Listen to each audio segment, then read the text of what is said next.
네, 안녕하십니까. 2024 딜사이트 벤처캐피탈 포럼 사회를 맡은 아나운서 황윤기입니다. 반갑습니다.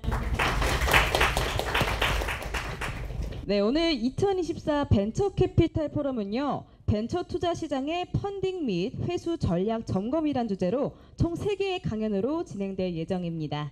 조익재 한국성장금융투자운용 전무님, 박신 한국거래소 코스닥 상장부 부장님, 그리고 박용린 자본시장연구원 선임연구위원님 등 이 3분의 연사님들께서 자리를 빛내주실 예정입니다. 자, 먼저 본강연에 앞서서 이번 포럼을 주최한 딜사이트 이승호 대표이사의 개회 말씀이 있겠습니다. 대표님을 박수로 모시길 바라겠습니다. 안녕하십니까. 딜사이트 대표를 맡고 있는 이승호입니다. 먼저 벤처 투자 시장의 펀딩, 회수, 전략, 점검을 주제로 열리는 오늘 행사에 참석해 주신 많은 분들께 감사의 말씀을 드립니다. 올해 만기가 도래하는 벤처 펀드 수는 350개가 넘고 약정액은 8조 4천억에 달합니다. 2010년대 중반부터 결성한 벤처 펀드들의 만기가 한꺼번에 몰리면서 시장 상황이 녹록지 않은 상황입니다. 코스닥 IPO의 난항과 투자 기업의 실적 부진 등이 겹치면서 펀드 청산 기간을 연장하는 곳들이 있습니다. 업계의 오랜 수건인 민간 LP의 확대도 좀처럼 진전을 보이지 못하고 있는 상황입니다. 반면 벤처기업들은 엔데믹 이후 고금리 시대의 도래와 경기 불황이 닥쳤음에도 여전히 높은 밸류를 고집하고 있습니다. 심지어 동일 업종의 상장사보다도 높은 기업 가치를 산정한 벤처기업이 수두룩한 상황입니다. 이 같은 시장의 어려움은 어제 오는 일이 아니죠. 과거에도 난관이 있었지만 벤처 투자 시장은 이를 이겨내고 오늘날까지 꾸준한 성장을 이뤘습니다. 올해도 한국 벤처 투자를 위시해 출자 사업을 상반기에 조기 집행하는 곳들이 늘어나고 있는 것은 긍정적이라고 할 수 있겠습니다. 딜사이트는 이번 포럼을 통해 벤처 투자 시장을 면밀히 진단하고 민관 측면에서 돌파구를 탐색하는 시간을 가지고자 합니다. 우선 엑시트 수단으로 거론되는 세컨더리 펀드의 현황 및 대응 전략에 대해서 함께 논의할 예정입니다. 벤처 투자 최대 관심사인 코스닥 시장 상장 제도 운영 방안에 대해서도 짚어볼 예정입니다. 마지막으로 민간 모험 자본의 확대 방안에 대한 발표도 있을 예정입니다. 자본시장 특화 전문 미디어 딜사이트는 매년 4월 벤처캐피탈 포럼을 개최하고 있습니다. 벤처캐피탈들이 시장에서 더욱 사랑받고 올바르게 평가받을 수 있도록 힘을 보태고 노력하고 있습니다. 오늘 포럼의 강연을 맡아주신 조익재 한국성장금융투자운용 전무님, 박신 한국거래소 코스닥 상장부 부장님, 그리고 박용린 자본시장연구원 선임연구원님께 감사의 말씀을 드립니다. 이 자리가 전문가들의 폭넓은 지식과 다양한 의견을 공유할 수 있는 귀한 시간이 되기를 기대하겠습니다. 지금부터 포럼을 시작하도록 하겠습니다. 감사합니다. 네, 이승우 대표님 말씀 감사합니다. 자, 그럼 이제 본격적으로 포럼을 시작해 보도록 하겠습니다.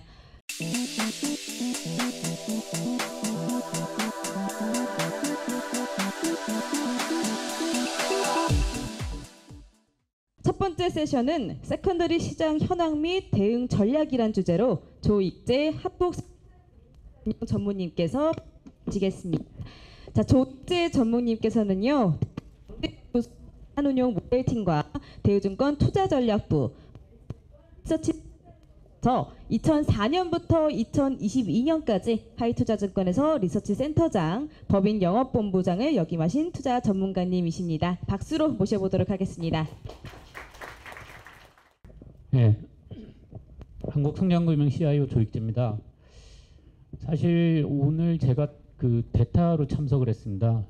저희 그 운영본부에 3개 실이 있거든요. 혁신금융실, 또 산업금융실, 그다음에 성장금융실 이렇게 있는데, 원래는 산업금융실 실장 그 김봉섭 실장이 와서 이렇게 세컨더리 설명하기로 했는데 오늘 다른 행사 때문에 제가 왔고요. 그래서 사실 세컨더리에 대해서 제가 그렇게 썩 전문가는 아니고요. 근데 먼저 이 얘기를 드리기 앞서서 제가 지난주 금요일 날, 그러니까 뭐 한 4일 전이죠. 그 올해 한국성장금융의 출자 사업 일정에 대해서 좀 간담회를 했습니다.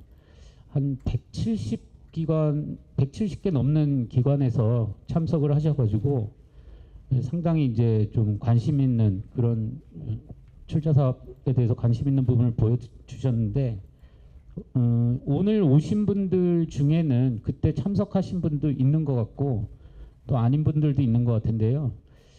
저희가 지금 이 펀딩 시장과 회수 시장에 대해서 지금 논하고 있는데 아까 이승호 대표님께서 전체적으로 얘기를 해주셨지만은 저희 성장금융도 이번 2분기 동안에 거의 한 1조 원에 달하는 모펀드 재원으로 출자 사업을 현재 진행 중입니다. 그래서 저는 걱정이 뭐냐면 저희가 출자 비율을 40%로 가정을 한다 해도요.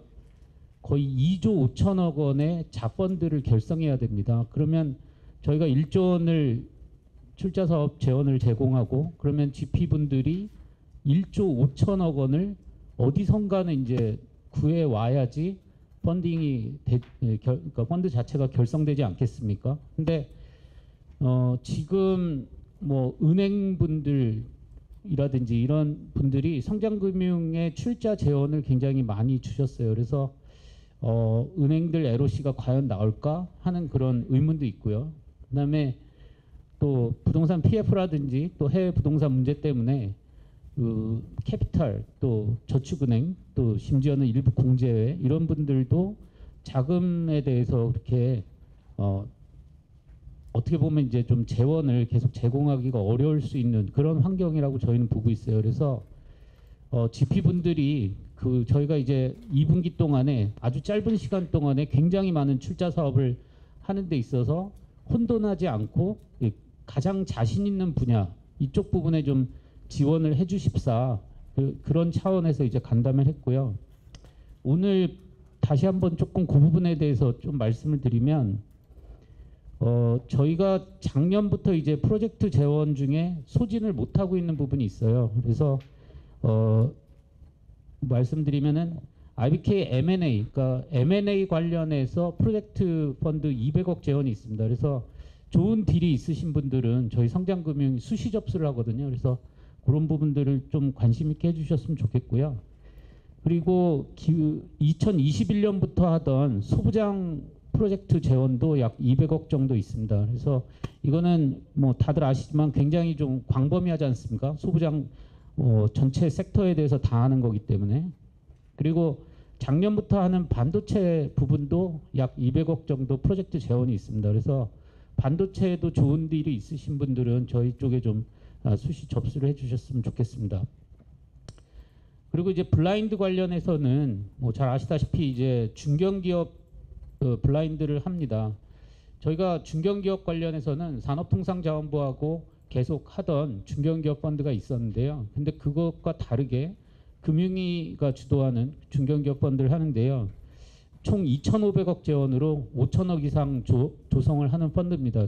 좀 있으면 이제 공고가 나갈 텐데, 근데 이거는 2,500억 중에 1,800억이 블라인드고 700억이 프로젝트입니다. 그래서 중견기업 관련해서도 역시 좀 딜이 있으신 분들은 프로젝트 부분에 딜을 저희한테 좀 주셨으면 하고요. 그다음에 이제 반도체 생태계 펀드를 합니다. 반도체 생태계 펀드는 사실은 이제 작년부터 하는 거고요. 총 3개년에 걸쳐서 1,500억 재원을 가지고 하는데 특징적인 것은 600억이 블라인드고 900억이 프로젝트 재원입니다. 올해 같은 경우에는 300억 이제 블라인드에 350억 원 프로젝트를 하기 때문에 이 역시도 관심 있으신 분들 좀 많이 지원을 해주셨으면 좋겠고요. 그 다음에 이제 산업통상자원부하고 하는 기술혁신 펀드가 역시 2분기 안에 진행이 되는데 이 기술혁신 펀드의 특징은 총 5개 분야로 나눠져 있습니다. 근데 이제 그거를 한꺼번에 하지 않고 좀 순차적으로 합니다. 처음 하는 거는 이제 AI 부분하고요.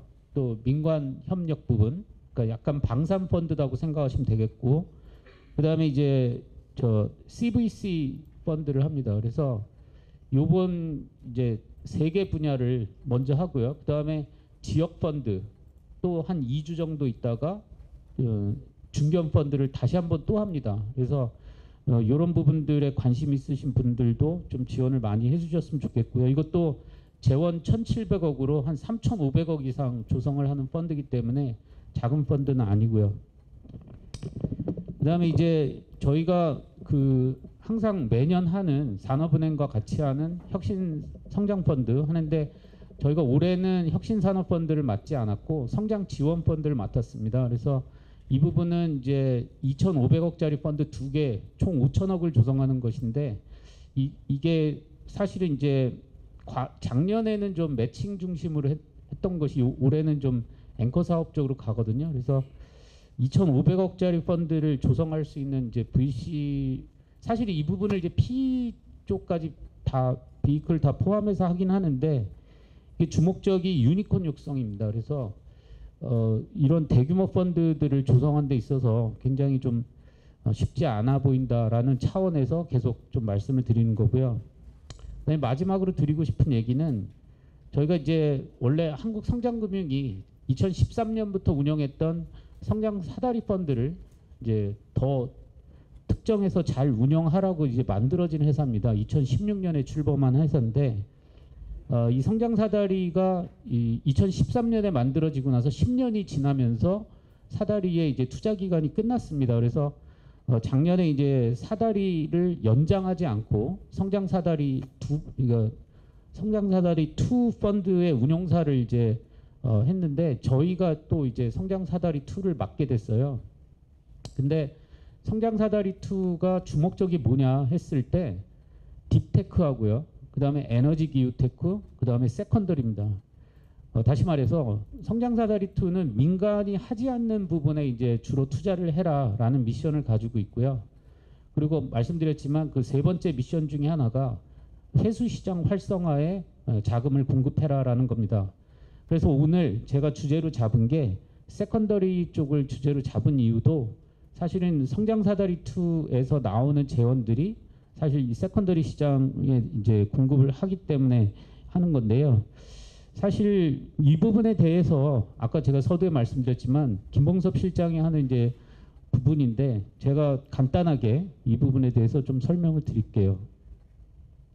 목차는 이 국내하고 글로벌, 그다음에 국내 LP 지분 세컨더리, 그다음에 우리 성장금융의 역할 이런 식으로 좀 간단하게 설명을 드리겠습니다. 먼저 드리고 싶은 얘기는 이 앞에 이제 써놨지만은 사실 이제 회수 시장이 그러니까 이 VC 펀드의 만기가 많이 도래하기 시작합니다. 아까도 이제 설명드렸습니다만은 올해 만기 예정하는 것이 한 8.9조 원. 이 중에서 이제 이 회수가 필요한 잔여자산 규모가 한 2조 원 정도 됩니다. 아시다시피 이제 우리가 VC 펀드의 만기를 한 7년, 8년 정도 잡았다고 했을 때 2017년 정도 이때 만들어진 거겠죠. 이때 이제 보통 4조 원 이상씩 조성이 됐었기 때문에 이 부분이 만기가 도래하면은 이제 그만큼 이 회수 시장에서 자금들이 계속 필요하겠죠. 근데 사실 이 부분보다 저희가 볼 때 조금 주목해야 될 부분은 보시는 것처럼 2020년 이후에 이 엄청나게 만들어진 이 펀드들이 한 3, 4년 후에 이제 만기가 도래할 게 뻔하니까 회수 시장의 규모가 굉장히 커질 거라고 보고요. 마찬가지로 PE 쪽도 이때 이제 펀드들 규모가 크게 만들어졌기 때문에 같은 관점에서 보시는 게 맞을 것 같습니다. 이렇게 이제 만기가 도래할 때 결국은 이제 회수를 어떻게 할 거냐 하는 부분인데요. 뭐 아시다시피 이제 장외 매각이 가장 비중이 큽니다. 50% 정도 차지하고 그다음에 IPO 쪽이 한 30% 정도 차지합니다. 근데 문제는 뭐냐면 뭐 뻔한 얘기지만 이 IPO 시장이 굉장히 위축이 되고 있어요. 사실 위축이 되는 이유는 뭐 시장이 안 좋은 거죠. 이 시장이 잘 되려면은 두 가지가 필요합니다. 경기가 아주 좋아서 기업들이 이익을 잘 내거나 아니면 금리가 굉장히 낮아서 시중에 유동성이 이제 엄청 풀리거나 이 두 가지가 돼야 되는데 뭐 다들 인식하시지만 이 두 가지 모두가 다 안 좋은 상황입니다. 특히 금리가 사실 이때쯤 이제 다들 내려오기 시작할 거다라고 기대를 했었지 않습니까? 근데 미국 쪽의 인플레 또 일자리 이런 것들이 전혀 금리 인하 분위기를 만들어내지 않았기 때문에 사실상 연내 금리 인하가 없을 수도 있다라는 얘기까지 나오는 상황입니다. 그래서 회수 시장은 앞으로도 조금 힘들게 가지 않을까 이렇게 좀 생각을 하고 있고요. 그다음에 이제 봐야 될 부분이 사실 지금 VC 펀드의 어떤 출자자 구성을 볼 때 저희가 주목하고 있는 부분은 이 금융기관이 한 27% 정도 되고요. 또 일반 법인이 한 15% 정도 됩니다. 또 금융기관에다가 이 연금 공제 9.5%를 합치면 이 부분만 해도 한 40% 정도 된다 이렇게 보시면 되겠는데 여기서 이 보시다시피 이분들은 이 자산 리밸런싱 수요가 있거나 또 계열사 쪽에서 이제 펀드 조성 차원에서 출자했던 부분들을 이 유동화하겠다는 수요가 분명히 존재를 합니다. 그리고 지금까지 누적적으로 투자한 이러한 그 VC 쪽에 그러니까 대체 투자 쪽에 투자한 지분이 워낙에 늘어나고 있기 때문에 점점 이제 유동화를 해야 된다라는 그런 수요가 존재할 거라고 저희는 보고 있고요. 그리고 일반 기업이라는 건 이제 계열사에다가 투자한 것들을 좀 의미합니다. 그리고 이 기술 동향 파악을 위해서 조금 어떤 그런 목적으로 투자한 부분들까지도 역시 이제 유동화를 해야 된다는 수요가 존재하게 될 것이다라는 거죠. 그래서 점점 시장은 이제 계속 이런 회수 시장의 필요성 이런 부분들은 점점 커질 거다 이렇게 좀 보고 있고요. 이거에 반해서 이제 글로벌을 보면 이 글로벌은 이미 특히 이제 미국 시장 중심으로 설명드리면 이 시장은 보통은 이제 LP 지분 세컨더리 형태로 이제 거래가 되는데요.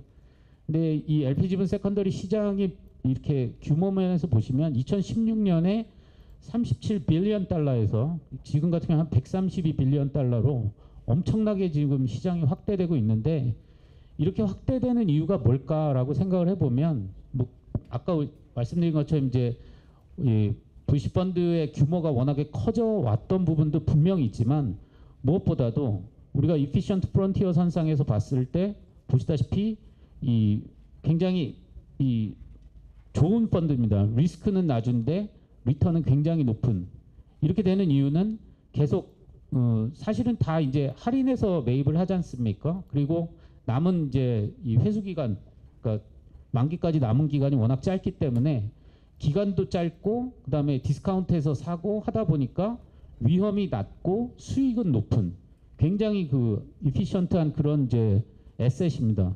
그래서 투자 기회가 워낙 좋다 보니까 이 시장이 계속 미국 쪽에서는 확대돼 왔다 이렇게 좀 보고 있고요. 그럼 실제로 이 펀드 규모가 어느 정도냐 이렇게 봤을 때 보시는 것처럼 2023년 기준으로 70빌리언 달러 정도 됩니다. 이게 21년에만 해더라도 한 33빌리언 달러 정도였으니까 거의 2배 정도로 확대됐다 이렇게 좀 보시면 되겠고요. 지금 우리 24년도 기준으로 해서 모집 중인 이 세컨더리 펀드가 총 168개 140빌리언 달러니까 엄청난 규모라고 할 수가 있고 또 그에 따라서 보시다시피 드라이 파우더도 한 255빌리언 달러 정도 되는 그런 이제 시장이다 보시면 되겠습니다. 사실 아까 우리가 봤지만 2020년도 이후에 이 조성된 VC 펀드가 워낙 많다 보니까 우리나라도 아마도 이런 식으로 이제 계속 커지지 않을까 이렇게 좀 생각을 하고 있습니다. 그리고 이제 여기서 세컨더리 쪽에서 누가 파는 거냐 했을 때는 지금 이 연금 이쪽에서 이제 62% 정도를 차지하고 있고 펀드가 한 16%. 그러니까 굉장히 다양한 그런 이제 이 기관들이 이 LP 지분 세컨더리 펀드를 많이 이용하고 있고요. 그리고 이제 컨티뉴에이션 펀드가 증가하고 있다. 이 얘기는 뭐냐면 우리나라도 잘 아시다시피 이제 통계를 내보면 기업이 태어나고서 IPO까지 도달하는데 약 평균적으로 13년이 소요가 되는데 우리는 한 7, 8년 정도 펀드를 갖고 있지 않습니까? 그렇기 때문에 이 계속해서 이제 이 기존 펀드가 보유한 우량한 자산을 신규 펀드로 이전해서 투자하는 이러한 컨티뉴에이션 펀드의 비중이 계속 늘어나고 있다라는 거죠.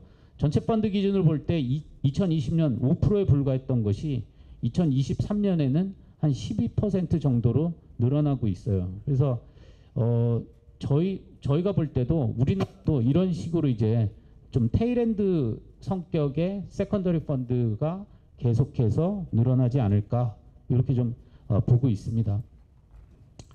그럼 우리나라 이제 LP 지분 세컨더리 시장 어떠냐? 한마디로 아까 보셨지만 이제 수요는 많은데 공급은 굉장히 적다. 지금까지 2014년 이후에 조성된 펀드가 6,500억밖에 안 되고요.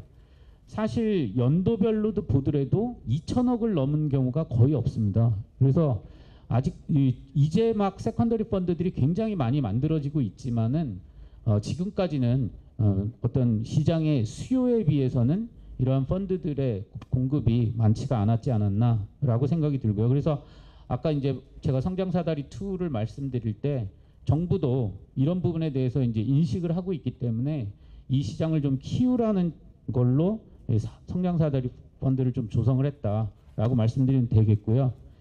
사실 금융위하고 중기부하고 이러한 이제 정책에 대해서 이 경쟁력 강화 방안에 대해서 발표한 바가 있는데요. 요약해 보면 정부는 세컨더리 펀드 규모를 기존 5천억 원에서 1조 5천억으로 한 3배 정도 확대해서 회수 시장의 활성화를 돕겠다라는 부분으로 금융위와 중기부, 그러니까 다시 말해서 성장금융과 모태펀드를 이용해서 이러한 부분을 하겠다라고 이미 발표한 바가 있습니다. 지금 모태펀드 기준으로만 본다 하더라도 이 신규 투자가 됐지만은 지금 회수 시장 실적이 계속해서 급격하게 위축되고 있는 것을 알 수가 있기 때문에 이런 부분에 대해서 정부도 인식을 하고 있고 계속해서 좀 시장을 키우라는 그런 주문을 저희한테도 하고 있다 이렇게 좀 보시면 되겠습니다. 그러면 이러한 어떤 LP 지분 세컨더리에서 한국성장금융이 어떤 역할을 하고 있느냐? 사실 LP 지분 세컨더리를 할 때 굉장히 중요한 것은 누가 얼마큼의 펀드를 가지고 있느냐 그 정보가 굉장히 중요하지 않습니까? 근데 저희는 뭐 어쩔 수 없이 이 GP와 LP에 대한 상당히 많은 정보를 가지고 있습니다. 저희가 지금까지 뭐 수백 번에 걸친 그런 출자 사업을 하는 과정 속에서 GP에 대한 정보도 상당히 많이 가지고 있을 뿐더러 저희 뭐 다양한 이제 LP 재원들을 가지고 있는 과정 속에서도 역시 LP에 대해서 상당한 인포메이션을 가지고 있다 이렇게 보면 되겠고요. 그리고 이 부분이 가장 중요한데 저희는 일반 어떤 GP하고 직접 투자 시장에서 경쟁하지를 않습니다. 그렇기 때문에 GP분들이 저희한테 그러한 이제 정보를 어떤 거부감 없이 제공할 수 있는 그래서 원활한 어떤 네트워크를 형성하기가 쉽다 이렇게 좀 볼 수가 있고요. 그리고 뭐 아시다시피 저희가 갖고 있는 어떤 시장에서의 신뢰도, 비밀 유지 이런 부분들도 어느 정도는 이제 시장 참여자들이 믿고 있기 때문에 성장금융이 이런 부분을 역할을 하는 데 있어서 좀 적합한 기관이다 이렇게 좀 보고 있고요.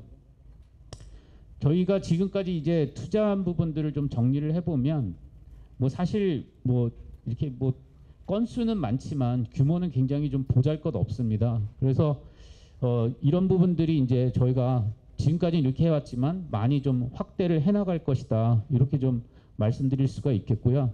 그리고 주목해야 될 부분은 올해 3월 달에 저희가 이제 2022년에 조성했던 K그로스 세컨더리 펀드를 다 소진을 했습니다. 그래서 이번에 이제 혁신성장 세컨더리 펀드 역시 한 400억 규모로 이제 조성을 했는데 이 부분이 이제 막 출범을 했기 때문에 저희가 이제 운용을 시작하고 있다라고 말씀을 드릴 수가 있습니다. 그래서 다시 한번 강조를 드립니다만 이 세컨더리 쪽도 앞으로의 어떤 이 회수 시장에 있어서 굉장히 중요한 역할을 하는 펀드가 될 것이고 또 그 가운데서도 한국성장금융이 많은 역할을 할 것이다라고 좀 강조를 드립니다. 사실 뒷부분에 있는 것은 저희가 이제 아까 보셨던 K그로스 세컨더리 펀드를 운용하면서 했던 다양한 이제 사례들을 이렇게 해놨는데 뭐 이거를 다 설명을 할 필요는 없고요. 방식이 이제 이런 어떤 단순 지분 매입의 스트레이트 세일 방식이 있지만 저희가 이러한 어떤 펀드를 통으로 가져오는 그런 이제 테일엔드 방식도 해봤다라는 것을 좀 말씀을 드리고요. 그래서 이제 결론을 좀 내려보겠습니다. 아까 뭐 미국 시장에서도 굉장히 이제 강조를 드렸습니다만 이 세컨더리는 이 보통은 이제 지분을 할인해서 매입을 합니다. 또 할인해서 매입하는 시점에서 그 만기가 한 2, 3년 정도 남은 펀드를 이제 바로 사기 때문에 보시다시피 이제 수익률이 굉장히 좋습니다. 일반 사모펀드의 수익률과 그리고 세컨더리 펀드의 수익률을 비교해 보면 한눈에 알 수가 있죠. 굉장히 수익률이 좋고 또 리스크도 그만큼 낮은 편입니다. 우리가 그 보통 이제 살 때 그 펀드 안에 있는 기본적인 그 보유 종목들에 대해서 굉장히 좀 심도 있게 분석을 해서 인수를 하거든요. 그래서 그런 부분들을 감안했을 때도 이렇게 좋은 수익률을 창출하기 때문에 역시 굉장히 좋다고 볼 수가 있고요. 그리고 이 전체 글로벌 LP 지분 세컨드의 평균 할인율을 지금 보여드리는데 최근에는 이제 할인율이 굉장히 한 30% 정도 이렇게 평균적으로 형성이 돼 있고 한마디로 30% 싸게 사는 거죠. 그래서 이런 부분들이 앞으로 좋은 수익률을 창출하는 데 있어서 굉장히 좋은 기반이 된다라고 말씀드릴 수가 있겠습니다. 그래서 오늘 제가 발표하는 내용은 여기서 마칠 건데요. 시장이 뭐 작년, 재작년 그렇게 썩 좋지 않았습니다. 2021년 말 정도에 제가 성장금융이 왔는데 꼭지에 온 것 같아요. 그래서 나름 좀 어렵게 계속 성장금융에서 CIO를 하고 있는데 조금 이제는 그 뭐 금리도 갈 만큼 간 것 같고요. 그리고 밸류들도 지난 한 2년 동안 상당히 많이 디스카운트 돼서 된 것 같아요. 그래서 아직까지 뭐 플랫폼이나 바이오 중심으로 굉장히 어려운 어떤 시장이 계속되고는 있습니다만 저는 개인적으로는 하반기부터는 시장 상황이 좀 많이 나아지지 않겠나 이렇게 기대를 해봅니다. 감사합니다. 네, 정무님 강연 감사합니다. 세컨더리 펀드의 중요성과 기대 효과까지 알아볼 수 있었던 뜻깊은 시간이었습니다.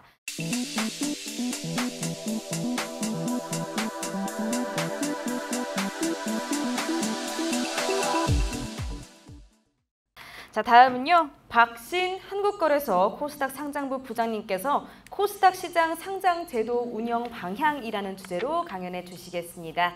박신 부장님은 2006년 한국거래소에 입사한 이래 코스닥 시장본부 상장관리부장과 상장부장을 역임하셨습니다. 역시나 박수로 모셔보도록 하겠습니다. 네, 인사드리게 되어서 반갑습니다. 오늘 여기 초대해 주신 여기 일단 딜사이트 대표님을 비롯한 직원분들한테 감사드리고요. 사실은 제 대해서 잠깐 말씀을 드리면 거래소가 인사가 어제자로 이제 배치가 됐습니다. 배치가 되어서 근데 이제 이게 원래 잡혀 있었는데 잡혀서 원래 오시기로 했던 분은 유가로 가셨습니다. 유가로 가시고 저는 이제 월요일부터 이제 상장부장으로 오게 됐고 사실 저는 퇴출 쪽에 있었습니다. 이제 원래 법무팀에 오래 있다가 이제 연수 갔다 와서 시장감시본부에 이제 회원사하고 하는 감리 쪽에 한 2년 있다가 그리고 저기 퇴출하는 쪽에서 이제 팀장 부장 하다가 근본에 이제 오르게 됐습니다. 편히 들어주시면 돼요. 아마 저보다도 많이 알고 계시는 것 같아서 제가 교육을 하는 게 맞나 하는 부분도 조금 어불성설이지 않을까 그렇습니다. 그리고 어떻게 보면은 사실 지난주까지도 어떻게 보면 기업의 사망 쪽을 하다가 갑자기 어제부터 기업의 출생 쪽으로 갑자기 급 방향 전환을 해서 좀 뭐 어리둥절하기도 합니다. 어리둥절하기도 한데 저도 그래서 여기 오늘 뭐 과제를 제가 어제 교육을 받았습니다. 어제 교육을 받고 오늘 교육을 하러 왔으니까 뭐 제가 그렇게 덜 떨어지거나 뭐 그렇지는 않을 겁니다. 제목을 제가 사실 스크립트를 제가 만든 게 아니거든요. 코스닥 시장 상장 제도 이제 상장 운영 방향이 제목이더라고요. 제목인데 제가 어제 이제 이 스크립트를 보고받아서 쭉 이제 저도 이제 교육을 받았는데 운영 방향인데 크게 보면 뭐 IPO 동향, 뭐 숫자적으로 뭐 이런 통계가 앞에 잠깐 있는 것 같고, 성장 제도 뭐 심사 개요 뭐 그리고 이제 기특 기업들 이제 개선 방안, 그죠? 뭐 그래서 뭐 개선했다. 이건 이제 좀 안내 목적이 그거고, 실제로 타이틀과 가장 가까운 코스닥시장 상장 정책 운영 방향이 5번 목차로 되어 있는데 한 장으로 구성되어 있습니다. 딱 한 장으로 되어 있어서, 그러면 운영 방향이 뭐냐 이렇게 보니까 저 맨 뒤에 페이지인데, 이게 뭐 소통 강화한다. 그리고 뭐 이거는 뒤에 제가 구도로 말씀드릴게요. 소통을 강화한다. 그리고 기술기업 상장 활성화 및 투자자 보호 간 균형 유지를 한다. 사실 되게 당연한 얘기들입니다. 당연한 얘기들인데, 제가 이제 거래소 입사하고서 이렇게 뭐 감리를 할 때는 회원사 뭐 일단 규제를 자율 규제를 하는 부분 쪽에 있었고, 퇴출을 할 때 또 이제 심사기업에 대한 그런 부분들, 뭐 그리고 이제 직접 업무를 갖다가 맞지는 않았지만 상장부 이렇게 하는데, 이제 들어보면 전반적으로 이 거래소를 바라보는 외부 시선이라는 게 어떤 건지는 이제 좀 알고 있습니다. 뭐 저도 간접적으로 들은 것도 있고. 그런데 이제 좀 뭐 지극히 당연한 얘기인데, 그 소통 자체가 좀 많이 부족해서 서로가 어떤 오해를 하는 부분들이 있지 않는가 하는 거에 대해서는 좀 많이 미흡하지 않는가라고 개인적으로 생각하고 있습니다.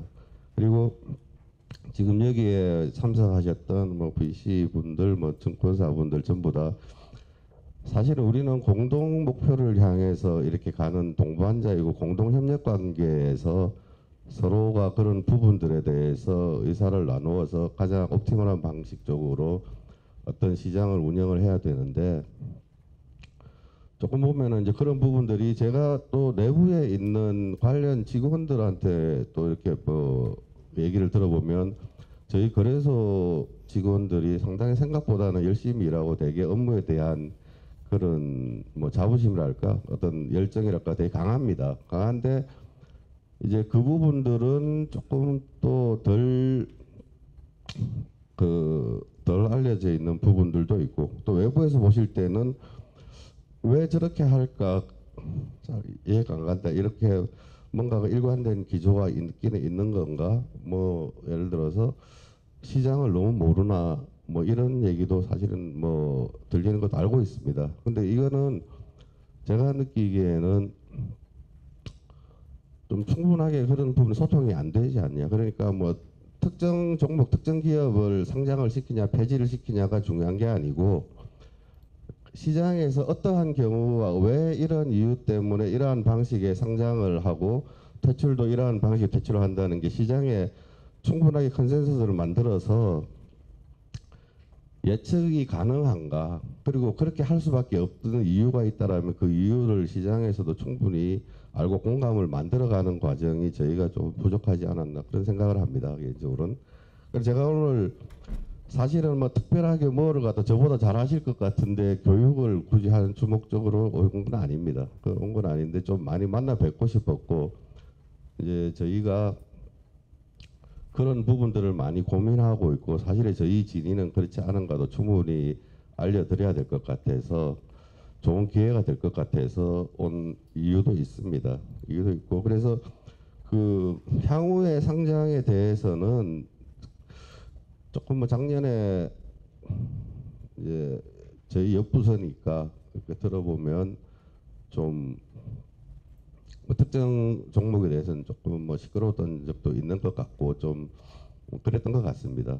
그리고 뭐 또 이제 뭐 제약 바이오에 대해서나 참 저 기특 기업에 대해서 좀 상장 문턱을 많이 낮춰야 되지 않냐는 시장의 요구도 있어서 아마 그 일부는 개선을 한 걸로 알고 있습니다. 그런데 이제 그런 과정이 조금 더 이렇게 소통하면서 그런 어떠한 이슈에 대해서 저희도 여러 층과 같이 좀 얘기를 나누고 싶고, 통상적으로 좀 뭐 그게 뭐 정리화가 될지 안 될지는 아직 사실 제가 어제 왔기 때문에 뭐랄까 지금 말씀을 드릴 수는 없는데 조금 그런 부분이 있고 저희들의 입장도 그리고 뭐 어떨 때는 뭐 들어보면 그게 맞는지는 모르겠는데 담당하는 사람들이 지나치게 조금 뭐 엄격해 보인다라 그래야 될까? 최근에 뭐 이런 얘기들도 있던 것 같습니다. 근데 이제 그런 부분들이 좀 보면 서로 간의 입장이 뭘 어떠하기 때문에 그러하다는 것에 대해서 정확하게 서로가 이해를 하려고 노력을 했나 하는 부분들은 조금 되짚어 볼 필요가 있는 것 같습니다. 그래서 좀 제가 부장으로 있는 동안에는 많은 의견을 듣고 저희한테 많은 가르침을 주십사 해서 나왔습니다. 그리고 요 내용은 일단은 질문은 안 받는 걸로 하겠습니다. 자, 소개를 드릴게요. 잠깐만 일어나봐. 저희 이제 상장제도팀의 이제 선임인데 이제 차장이고요. 예, 반재익 변호사입니다. 혹시 이런 어떤 부분에 문의가 있으시면 저희 쪽을 이제 이쪽으로 연락을 해주시면 저희가 오늘 궁금하신 사항, 향후에도 계속 궁금하신 사항에 대해서는 적극적으로 답변 드리도록 하겠습니다. 반재익 차장 인사드리겠습니다.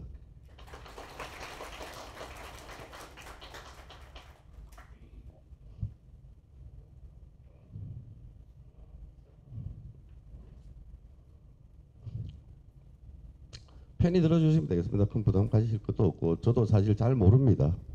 잘 몰라야 정상이지 않겠습니까? 어제 알아가지고 오늘 제가 정확하게 이 인사이트 있게 이 강의를 하면은 제가 그래서 있겠습니까? 그러니까 편히 들어주십시오.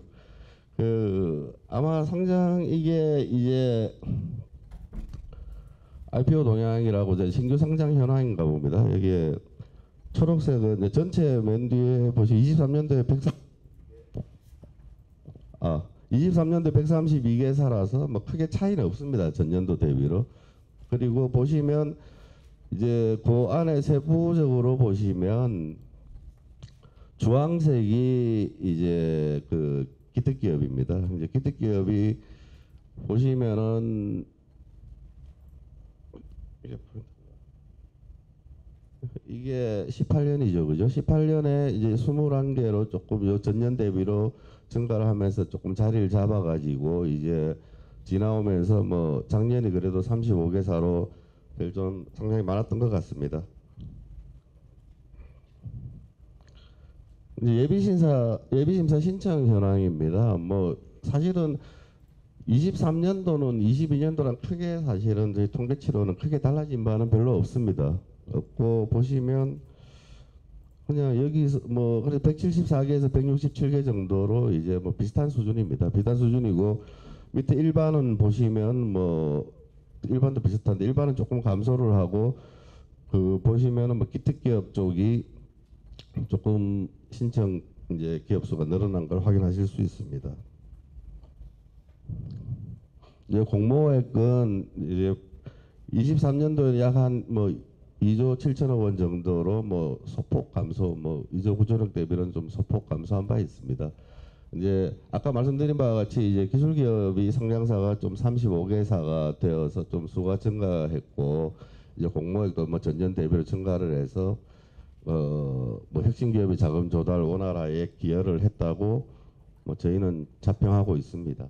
뭐 이게 꼭 다 공감을 얻을지는 잘 모르겠습니다. 일단 그런데 통계치가 말을 하는 건 그렇습니다. 이제 그 기술특례 기특기업 동향을 보시면 이제 2005년도 이후로 저희가 한 206개사가 상장이 되었는데요. 바이오가 한 반 정도 됩니다. 바이오가 한 110개사고 비바이오는 뭐 소부장이나 뭐 소프트웨어 IT 쪽이 있습니다. 이제 20년도까지는 바이오 비중이 좀 많이 높았는데 이제 21년부터는 조금 다변화가 되었고요. 이제 뭐 그나마 나스닥도 뭐 바이오 시장이 최근 줄어들었다라고 알고 있습니다. 이제 상장 제도 뭐 심사 개요에 대해서 간략히 말씀드리겠습니다. 크게 트랙이 3개가 있습니다. 이제 뭐 실제로 이제 실적이 나는 이익 실현 기업이 있고요.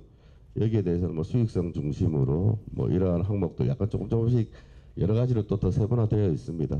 수익성 중심이고 이제 이익 미실현 기업은 이제 시장의 평가를 중심으로 하는 데가 있고 뭐 아무래도 뭐 기특기업은 기술력을 중심으로 이제 하는데 이제 기특기업도 이렇게 이제 기술성장 특례기 보통 크게 봐서는 이렇게 세 가지로 이렇게 뭐 유형화해 볼 수 있을 것 같습니다. 이제 기술 특례에서의 어떤 이제 기업이라는 게 계속성 온공이 되게 중요하지 않습니까? 계속성 심사에 대해서는 이제 뭐 크게 이렇게 심사를 하고 있습니다. 향후에 뭐 수익 창출 비전이 뭐 기술이 좀 난이도가 어떻느냐, 뭐 좀 유니크하냐, 기술력의 내용이 있을 거고요. 그리고 이제 비전 실현 가능성은 기술력에 대한 검증이 뭐 외부 기관 뭐 라이센스 아웃을 뭐 제약바에서 일정 부분 한 게 뭐 안 그러면은 뭐 IT 등에 대해서도 뭐 좀 주요 메이저 어떤 거래처야 어느 정도는 이제 준비가 되고 확보가 되어 있는지 열리는 사업성이라는 거는 이게 아무리 기술이 좋다 하더라도 시장성에서 뭐 레드오션에 이미 진입된 건지 뭐 아닌 건지 이런 부분들을 기업의 계속성과 관련해 기특기업에서는 보고 있는 것 같습니다. 그리고 이제 경영 투명성 문제 관련돼서 뭐 내부 통제도 그렇고 뭐 아마 이제 제가 어제 보고 그냥 옆에서 들은 얘기로는 이제 상장 쪽도 내부 통제나 이런 쪽이 조금 이렇게 강화되고 있지 않는가 그렇게 알고 있습니다.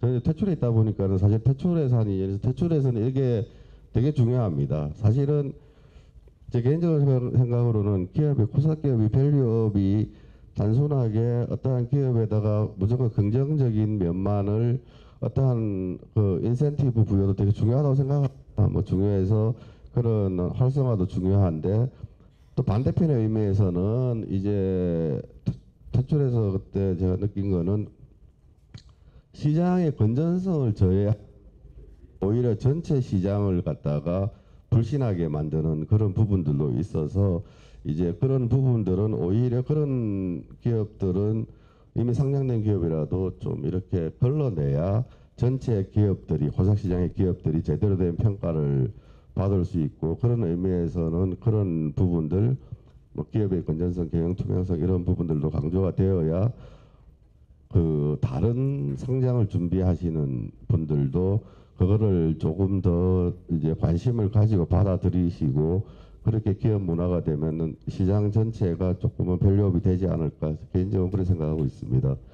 그래서 뭐 이거 예시들을 했는데 뭐 스톡옵션 부여 대상이 적법하냐, 안 될 때다가 부여를 했냐, 뭐 LBO죠, 뭐 차입에서 이런 게 배임의 문제는 없냐, 그리고 보통 이런 기업들 많이 이 상장은 제가 잘 모르는데 퇴출 쪽으로 가서 망가진 기업들 대부분 다 이렇습니다. 사실은.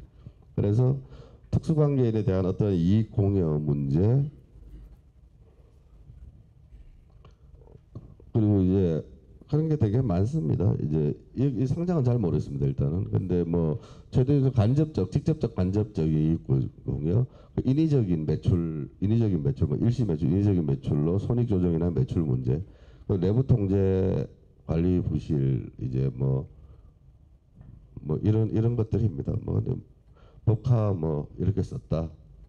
뭐 이사회 이해관계인 거래를 이사회 결의가 있었냐, 특수관계자 이제 거래 같은 부분들에서 그리고 제대로 이사회가 제대로 작동을 하고 있었냐, 뭐 전문성 없는 뭐 그냥 아는 사람 아름아름 사회 이사로 뽑아두고 이사회 만들고 뭐 인척끼리 이사회 만들고 뭐 실제로 이사회가 제 기능을 못 하고 이제 이런 것들을 뭐 이제 경영 투명성에서의 어떤 질적 심사에서는 조금 이제 고려를 좀 이제 해야 되지 않냐, 좀 잘 이런 부분들로 체크를 하셔야 되는 걸로 알고 있습니다.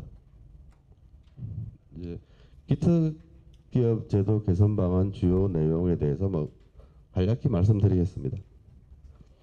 이게 이제 전체적으로 여기 보시면 뭐 19년도부터 쭉 이렇게 이제 히스토리컬하게 이제 어떤 게 주로 좀 기특기업 개편됐나 내용인데 제가 어제 보니까 이게 이제 전체를 관통하고 있는 하나는 뭐냐면 기술 특례 기업이답게 기술 평가 부담 완화라는 부분들은 여기는 이제 바이오 쪽에 열대 질적 심사 기준을 가지고 있다가 4차 산업 쪽에도 별도 질적 심사 기준을 갖다가 이제 만들어 넣었다는 데서 의미가 있는 것 같고요. 그런데 이제 여기서부터는 쭉 보시면 뭐 이런 거 뭐 기간 단축도 있지만 기술 평가 부담 완화가 다 걸려 있습니다. 그래서 대상만 달라져서 예전에는 2개 기간 평가를 했는데 1개 기간 평가에 뭐 A만으로 족하다. 그리고 그 이후에는 이제 이때는 소부장에 대한 겁니다. 대상이. 그랬다가 이제 이쪽으로 오면 시총 우수 기업도 이제 그렇게 좀 기특 평가를 갖다가 간이로 할 수 있게 설계되었고, 이때는 이제 코넥스 기업의 이전 상장 기업에 대해서 그렇게 됐고, 아마 그렇게 또 지금 최근에 2, 3년 하반기에 바뀐 것 보면은 여기도 이제 단수기간 평가가 뭐 조금 늘어났습니다. 그래서 전반적으로 뭐 아무래도 기특 기업이라 그런지 기술 평가와 관련된 어떠한 조금 이제 좀 더 간소화하는 것이 주로 여기 전체적으로 변화하는 과정에서 공통적으로 걸려 있는 것 같습니다. 그래서 여기 보시면 이제 주요 세부 내용들입니다. 내용 보시면 이제 요거는 최근에 바뀐 거를 이제 조금 더 상세하게 이제 되어 있는 겁니다. 해서 보면 뭐 추진 배경 바이오, 딥테크 등 기술 기업이 성장 자금을 원활히 모집할 수 있도록 기특제도 점검 보완 사항을 했다. 그래서 보면 상장 문헌 확대하되 뭐 필요한 규율은 유지 강화한다. 이거는 뭐 금융이랑 같이 금융뿐만이 아니라 또 뭐 다른 관계 부처하고도 합동으로 추진한 걸로 알고 있습니다. 그리고 보시면 신청 단계에서 이제 뭐 단수 기술 평가 확대, 특례 상장 범위 확대, 유형을 합리화한다. 그리고 심사 단계에서도 뭐 표준 기술 평가 모델을 보통 고도화 이런 말을 갖다가 보고서 쓸 때 이런 게 되게 좋아하는 용어라 쓴 것 같습니다. 얼마나 모르겠는데 일단 고도화를 하였답니다. 아마 박사급을 사실상 참여를 하게 한다. 뭐 이런 내용들인 것 같고요. 전문 평가 기관 이제 참여 유도 뭐 이런 내용들이 있습니다. 사업 관련해서는 주관사한테 조금 책임을 제고하는 건 기특기업을 상장하는데 조기 부실화돼서 문제가 되었을 때 조금 책임 강화를 한 것 같습니다. 세 방목들은 간단히 다음 페이지부터 나와 있는 것 같으니까 보면서 말씀드리겠습니다. 처음에 보시면 이제 그 신청 단계에서 아까 단수 기술 평가 확대입니다. 그 전에 아까 보시다시피 뭐 소부장, 코넥스 이전 기업 이렇게 좀 대상이 제한돼 있다가 아까 말씀드린 같이 어떤 첨단 기술 분야 기업으로서 이제 충분한 시장 평가, 첨단 기술 분야는 관련 법규에 이렇게 나와 있습니다. 그리고 시장 평가는 뭐 시총 1,000억 이상이고 5년간 적은 VC 투자금액 100억 이상이면은 이제 단수 평가를 허용한다. 뭐 이게 주요 내용인 것 같습니다. 그리고 이제 기술 특례 대상을 예전 이제 뭐 중소기업 스케일업 기업인데 보시면 이제 뭐 딱 대상이 금방 보입니다. 최대 출자자가 중견기업이란 이유로 이제 배제 안 되도록 이제 하는 겁니다. 그 부분은 뭐냐면 중기법상 중소기업 규모이고 이제 첨단 기술 분야는 여기랑 동일한 부분입니다. 투자 기간이 중견기업이 30% 이상 투자한 기간이 3년 넘어야 된다는 게 요건으로 되어 있습니다. 그리고 이제 공시 대상 기업 집단의 중견기업 여기는 해당이 되면 안 되고요. 근데 대신에 이제 포션을 보시면 중견기업이 30% 이상인데 출자 비율은 또 이제 50% 미만으로 해서 아마 뭐 물적 분할 이런 다른 편법적으로 이용되는 것을 방지하기 위해서 들어간 걸로 알고 있습니다.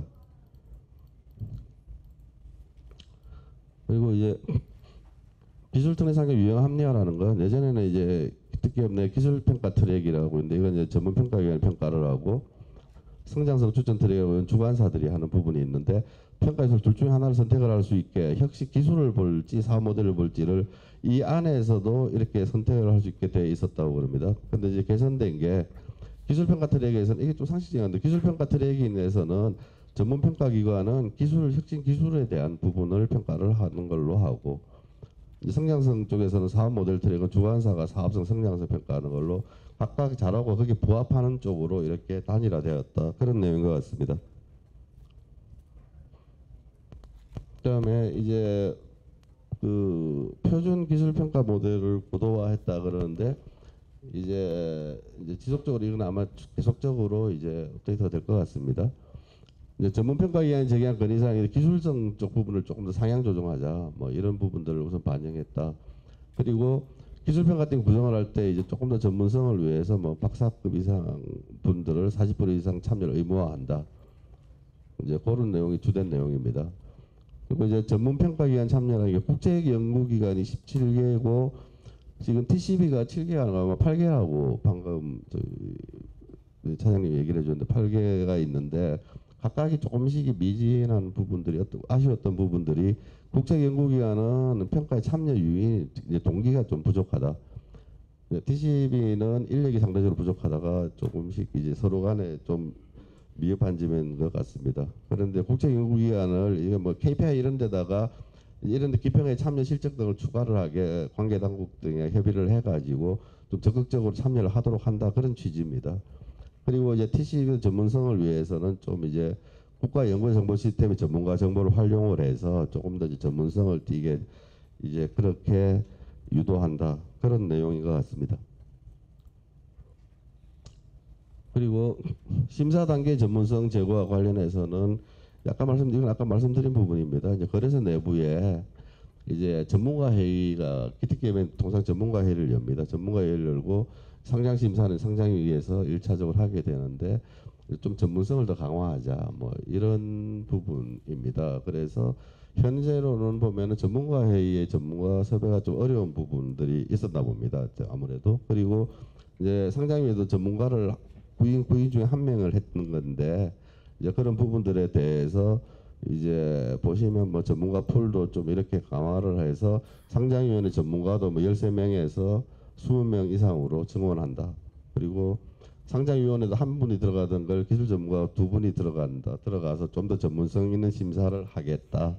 이런 취지입니다. 그러면 상장 제도정 지원이라 되어 있습니다. 상장 예비심사 부적합 사유가 아마 이렇게 간단하게 통보가 되나 봅니다. 저도 직접적으로 이제 아직까지 실무를 안 해봐서 모르겠는데, 근데 이제 기술 사업성이 아니라 뭐 이런 거겠죠. 타요소가 뭐 내부 통제 문제일 수도 있고 이런 것들 부적합한 기업의 좀 상장 제도전인데 이게 왜 부적합한지가 통보가 미진하면은 메이크업을 할 수가 없지 않습니까? 근데 이거는 좀 절차적으로 문제가 있는 것 같아서 이제 좀 이런 요소에는 심사기관 구체적으로 제공한다.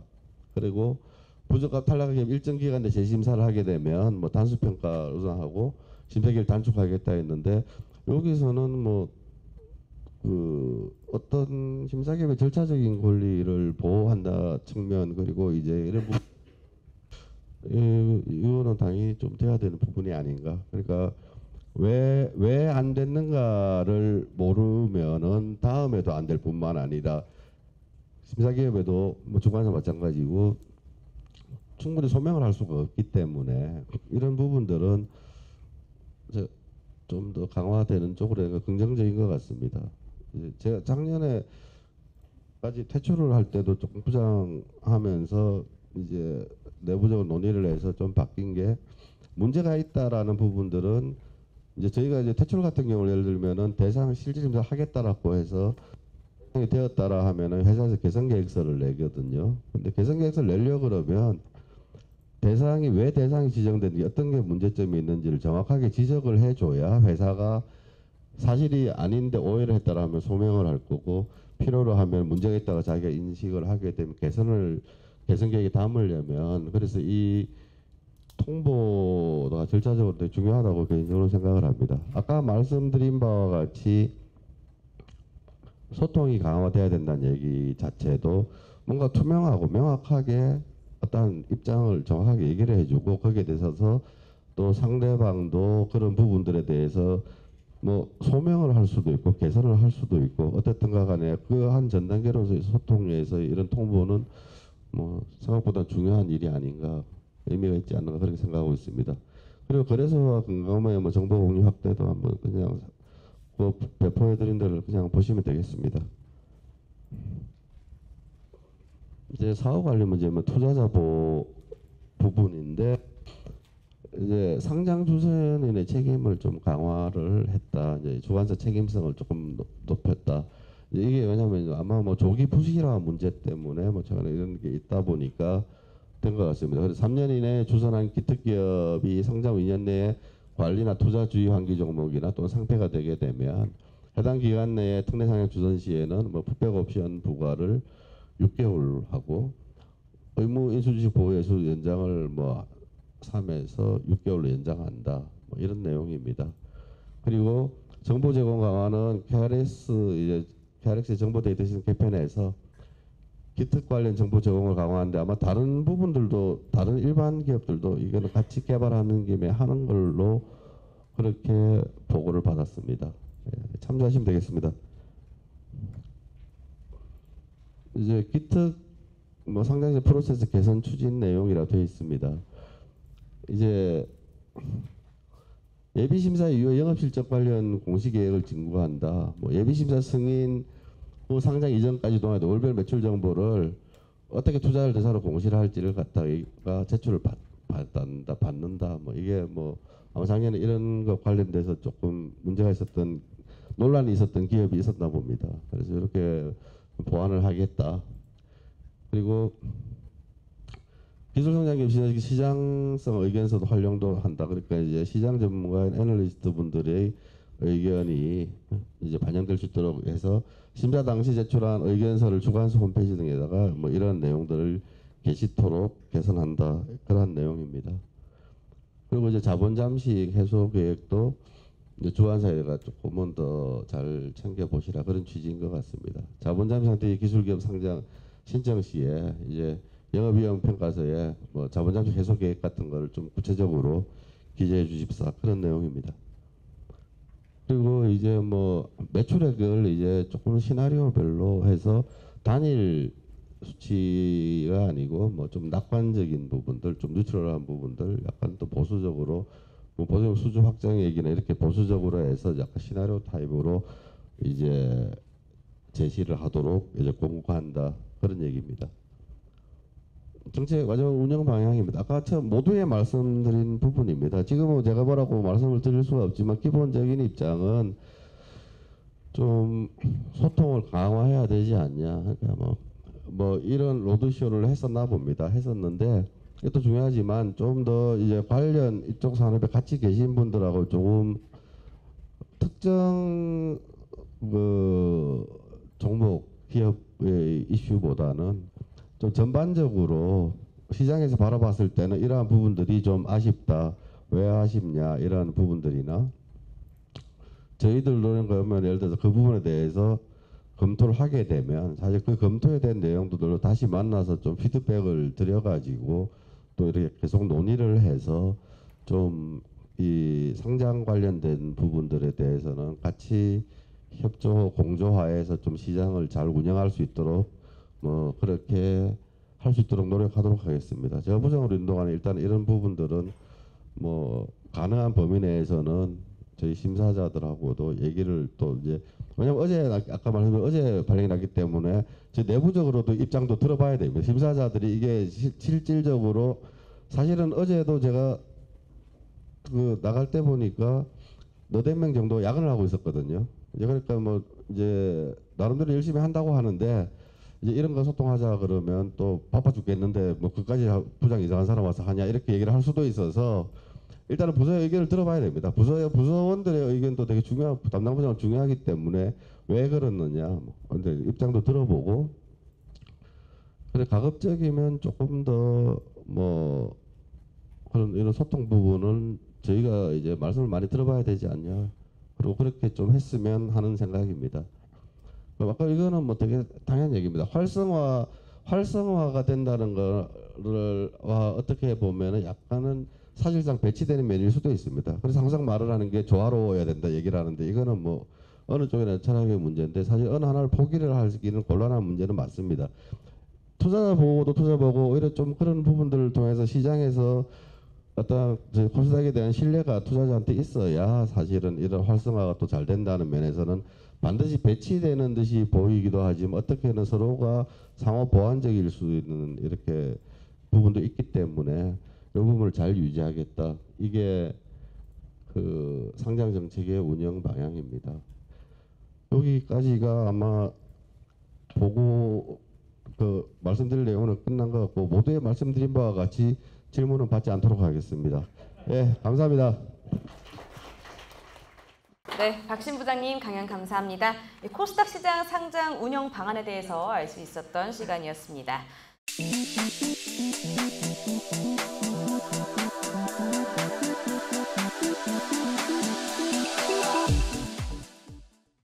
자, 다음은 마지막 강연인데요. 박용린 자본시장연구원 선임연구원님께서 민간모험 자본의 확대 방향에 대해서 강연해 주시겠습니다. 박용희 선임연구원님은 ING 베어링스 증권과 굿모닝 신한증권을 거쳐서 2011년부터 자본시장연구원에서 근무하셨다고 하고요. 그동안 기업정책실과 금융산업실 그리고 기업혁신금융센터장을 역임하시면서 다양한 보고서를 발행해 주셨다고 합니다. 역시 마찬가지로 박수 부탁드리도록 하겠습니다. 네, 방금 소개받은 자본시장연구원 박용린입니다. 저도 잊고 지냈던 저의 그 예전 증권사 경력을 말씀해 주셔서 감사드리고요. 오늘 이 포럼의 어떤 제목이 뭐냐면은 벤처캐피탈의 펀딩하고 이제 회수 전략 점검이라고 돼 있어요. 그래서 앞에 두 분은 어떻게 보면 회수의 가장 현실적인 그런 방법이라고 할 수 있는 IPO하고 그다음에 세컨더리에 대해서 말씀을 해주셨고, 저는 이제 그럼 펀딩에 대해서 말씀을 드리려고 하는데 펀딩을 어떻게 잘할 것이냐는 그런 각도가 아니고 그런 시각이 아니고. 저는 제 정책을 연구하는 사람이다 보니까 우리나라가 지금 어떠한 방향으로 벤처캐피탈 관련된 자금원 관련된 그런 흐름이 나타나고 있는지 또 어떻게 가는지 그런 부분들을 말씀드림으로써 오늘 이제 현업에 계시는 분들이 향후 이제 벤처 투자 시장 환경이 어떻게 변해갈 것인가를 조금 더 살펴볼 수 있는 그런 기회를 드리고자 합니다. 그래서 일단 뭐 저는 부탁받은 게 민간 모금 자본 확대 방향이라고 돼 있는데. 사실은 벌써 한 30분짜리 발표를 한 2번 들으셔가지고 굉장히 지치셨을 텐데 내용이 제일 재미없는 내용이라서 조금 송구스러운 그런 부분은 있고요. 또 우리가 그림이 별로 없어요. 그래서 조금 잘 좀 들어주시면 좋겠습니다.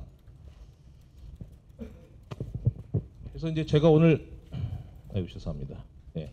크게 네 부분으로 나눠서 말씀을 드릴 겁니다. 하나는 이제 우리나라 벤처 조합의 출자 구조가 어떻게 되느냐, 그러니까 재원이 어떻게 되느냐를 그냥 간단하게 살펴보고, 그다음에 이제 두 번째, 세 번째, 네 번째는 이제 각각 관련해서 큰 상위단에 우리나라 정책이든 아니면 이제 자금원의 거시적인 그런 흐름이든 그 상위단에서 어떻게 민간 자본이 이쪽으로 들어올 수 있느냐라고 하는 관점에서 민간 모펀드하고 상장 투자기구 말씀을 드리고, 마지막으로 재원 중에서 이제 어떻게 보면 이제 국내외 아직까지 국내에서는 크게 이게 이슈화가 된 적은 없지만 해외에서는 이미 사실 벤처 투자 시장이 활성화되는데 굉장히 중요한 역할을 했던 퇴직연금, 이게 어떻게 민간 모금 자본 확대에 기여할 수 있는가라는 관점에서 간단하게만 살펴보도록 하겠는데요. 제가 퇴직연금 전문가가 아니라서 제가 지금 여기 지금 말씀드리고자 하는 내용은 상당히 현 단계에서는 굉장히 피상적인 내용이 될 수밖에 없다는 걸 미리 말씀을 드립니다. 제가 원래 이 발표 자료를 만들면 기본적으로 처음에는 우리나라 벤처 투자 시장이 이렇게 컸습니다. 회수가 이렇게 되고 이런 것들을 먼저 보여드리고 시작을 하는데, 제가 그런 걸 다 생략하고 바로 출자 구조 그다음에 이제 이런 그 글자로 되어 있는 거를 보여드리는 건 오늘이 처음인 것 같습니다. 그래서 이렇게 거두절미하고 다른 부분들은 기본적으로 다 알고 계시는 사항이라고 생각을 해서 지금 이 그림을 하나 가져왔는데요. 많이 보시는 그림입니다. 이제 오른쪽 그림을 보시면 우리나라의 이제 벤처 투자, 이거는 이제 한국 벤처협회 자료 기준이기 때문에 기본적으로 이제 벤처 투자 조합, 창투 조합이라고 할 수 있겠죠. 그 조합에서 이제 이 재원 구조가 어떻게 되는가를 이제 살펴본 겁니다. 쭉 보시면은 가장 이제 근본적으로 이제 우리나라 벤처 투자 시장의 특징이라고 할 수 있는 게 뭐냐면 어찌됐든 간에 정책 자금이 많다는 거예요. 그게 예를 들어서 모태펀드, 성장금융, 그다음에 산업은행 이런 자금들을 합하면 그 비중이 2023년 기준으로 27.7%입니다. 창투 조합에 한해서 그렇습니다.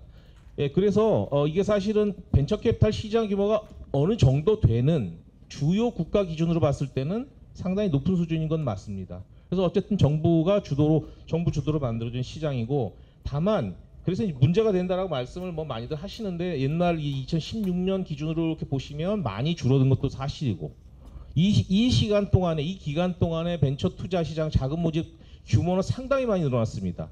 근데 비중이 이렇게 줄어들었다는 얘기는 어쨌든 간에 정책 자금이 마중물 역할을 어느 정도 한 거는 틀림없는 사실 같습니다. 요거는 이제 벤처 투자 조합이고요. 요거를 이제 신기사들, 신기조합까지 확대를 해보면 신기사는 확실히 정책자금 비중이 많이 낮습니다. 그래서 이게 좀 약간 자료에 불일치가 있고 시점도 약간 불일치하지만 여기서 보여드리고자 하는 그림의 그 취지는 뭐냐면 신기업권은 정책 그 기관의 출자 비중이 상당히 낮다 이렇게 보실 수가 있어요. 그래서 전체적으로 보면 우리나라 벤처 투자 시장이 대략 한 12조 정도 투자를 하고 있어요. 전체적으로 보면 지금 20% 수준 미만이다 이렇게 볼 수 있을 것 같아요. 어찌됐든 간에 향후에는 이게 지속 가능한 시장이 되려고 그러면 민간 자본이 더 많이 계속해서 들어오는 구조를 만들어놔야 지속 가능한 그런 구조를 만들 수 있지 않는데 일단 기본적으로 우리나라 이 재원 구조, 그러니까 출자 구조의 특징이 뭐냐면은 연기금 공제회가 대부분 다른 나라들은 연기금 공제회가 상당히 큰 부분을 차지하고 있습니다. 그리고 금융기관도 많이 있습니다만은 우리나라가 연기금 공제 비중이 다소 낮고 그 다음에 GP 출자 비중이 높아요. 그럼 아직까지는 이제 GP들이 충분한 시장에서의 크레딧을 못 쌓았다는 건 아니고 조금은 그런 부분에 있어서 펀딩할 때 조금 GP가 많이 출자를 해줘야 자금 모집이 잘 되는 그런 측면이 있다는 게 되고요. 해외와 같이 인다우먼트, 재단, 국부펀드, 패밀리 오피스 같은 다양한 출자에 참여가 미흡하다. 요건 좀 미국 기준이긴 한데요. 어찌됐든 간에 이 VC든 PE든 여기에 출자하고 있는 그런 그 유형의 그런 출자자들이 굉장히 다양합니다. 해외는. 근데 우리는 그런 거에 비하면 조금 아직도 제한적인 측면이 좀 있다 이렇게 말씀을 드릴 수가 있을 것 같고요. 근데 연기금 공제 뭐 이렇게 봤을 때 왜 비중이 다소 낮냐 이렇게 제가 이렇게 속된 말로 까봤습니다. 이 펀드 규모를 기준으로 다 이걸 이게 그 자료가 있어서 이렇게 까보면 실제로 펀드 규모가 1,000억이 넘어가면 연기금 공제의 비중이 꽤 돼요.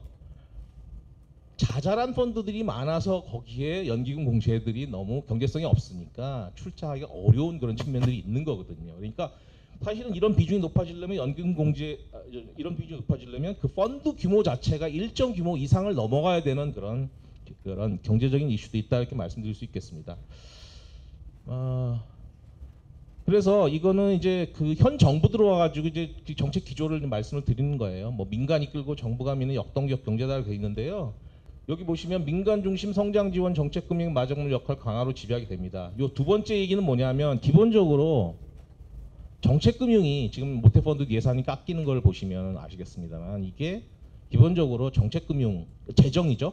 재정이라고 하는 거는 그러니까 정책 금융 크게 두 가지로 나눠집니다. 하나는 이제 정부의 예산을 바탕으로 하는 재정이 있고 그다음에 뭐 산업은행 같은 공공기관에서 나오는 그런 자금이 있을 수 있는데 재정은 확실히 더 이상 이쪽 시장에 들어오기가 더 확대돼서 들어오기는 어려울 것 같고요.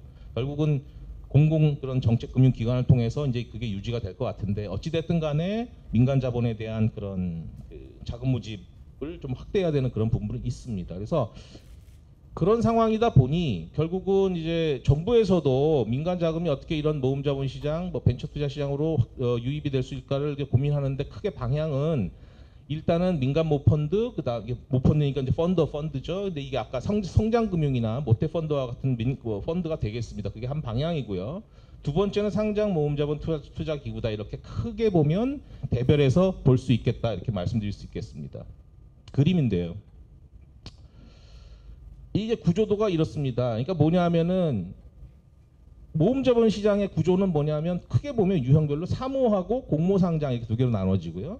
요거는 이제 어떻게 보면 뭐 그러니까 상장돼 있냐 안 되냐 그 차이인 거죠. 그다음 하나는 뭐냐면은 자펀드냐 모펀드냐 이 두 가지로 이렇게 또 대별해서 볼 수가 있어서 이렇게 사각형으로 보면 기존에 뭐 우리나라뿐만 아니라 그 글로벌 시장에서의 절대 규모는 사모 자펀드 시장을 중심으로 발달. 그러니까 현재까지 우리가 해온 방식이에요. 그런데 그게 꼭 그것만 있는 것은 아니거든요. 그러니까 예를 들어서 그 시장의 발전 상황이라든가 여러 가지 자금원의 니즈라든가 이런 거에 따라서 이게 이제 이렇게 사각형 방향으로 이렇게 확대가 될 수가 있어요. 그래서 이 사모자 펀드가 공모상장으로 넘어가게 되면 지금 도입을 한 3, 4년 고민하고 있는 기업성장 집합투자기구라고 하는 BDC가 되는 거고 아래로 내려오면 이게 지금 작년에 이제 10월 달에 도입된 민간 벤처 모펀드가 되는 겁니다.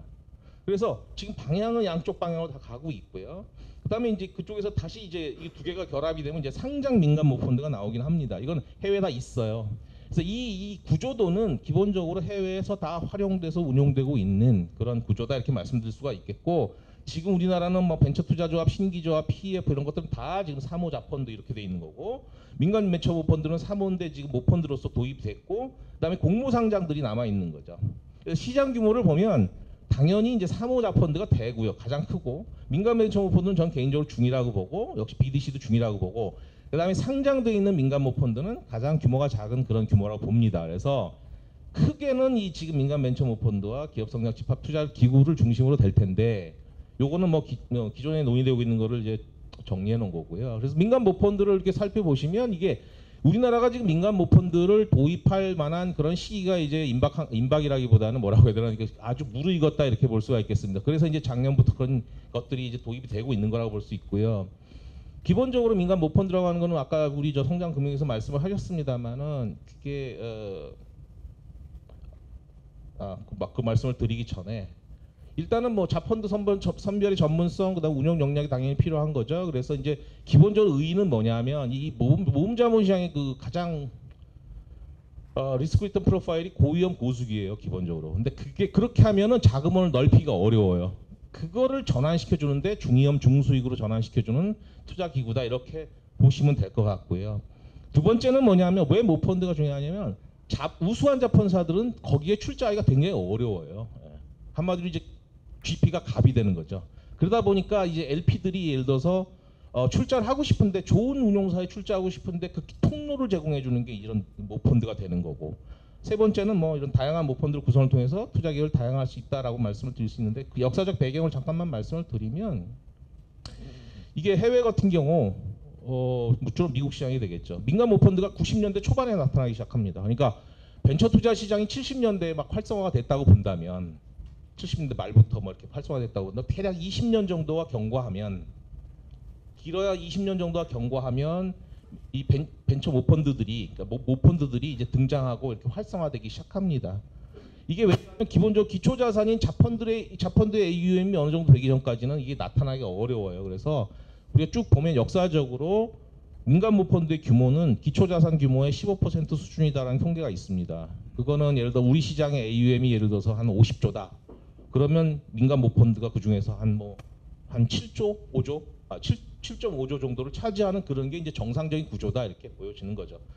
그다음에 이게 또 한 가지 뭐냐면은 시장의 발전 뭐라고 해야 되나요? 발전 단계를 보면 처음부터 이게 여러 다양한 LP들, 군소, 뭐 공제회, 무슨 연기금 뭐 이런 것들을 모아가지고 모펀드가 결성이 되는 게 아니라 기본적으로 처음에는 다 1인 방식으로 모펀드를 구성합니다. 지금 1호로 나와 있는 민간 벤처 모펀드가 하나금융그룹에서 나온 건데 1,000억짜리, 그게 전형적인 1인 펀드예요.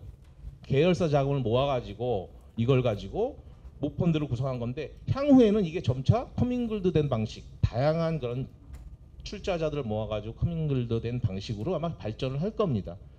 왜 발전을 할 수 있겠다라고 생각을 하냐면, 기본적으로 우리나라가 모태펀드도 그렇고 성장금융도 그렇고 이미 모펀드, 정책 모펀드지만 모펀드 운영을 해본 인력들이 존재하기 때문에 이런 풀들이 결국은 향후에는 전반적으로 이제 우리가 스피로버라고 하죠. 시장으로 이제 파급이 되면서 그런 것들을 해나갈 그런 역량이 되지 않겠냐, 개인적으로 생각을 하고요. 그래서 이제 그 성장금융에서 말씀하셨듯이 민간 모펀드가 크게는 출자 사업을 합니다. 프라이머리를 하죠.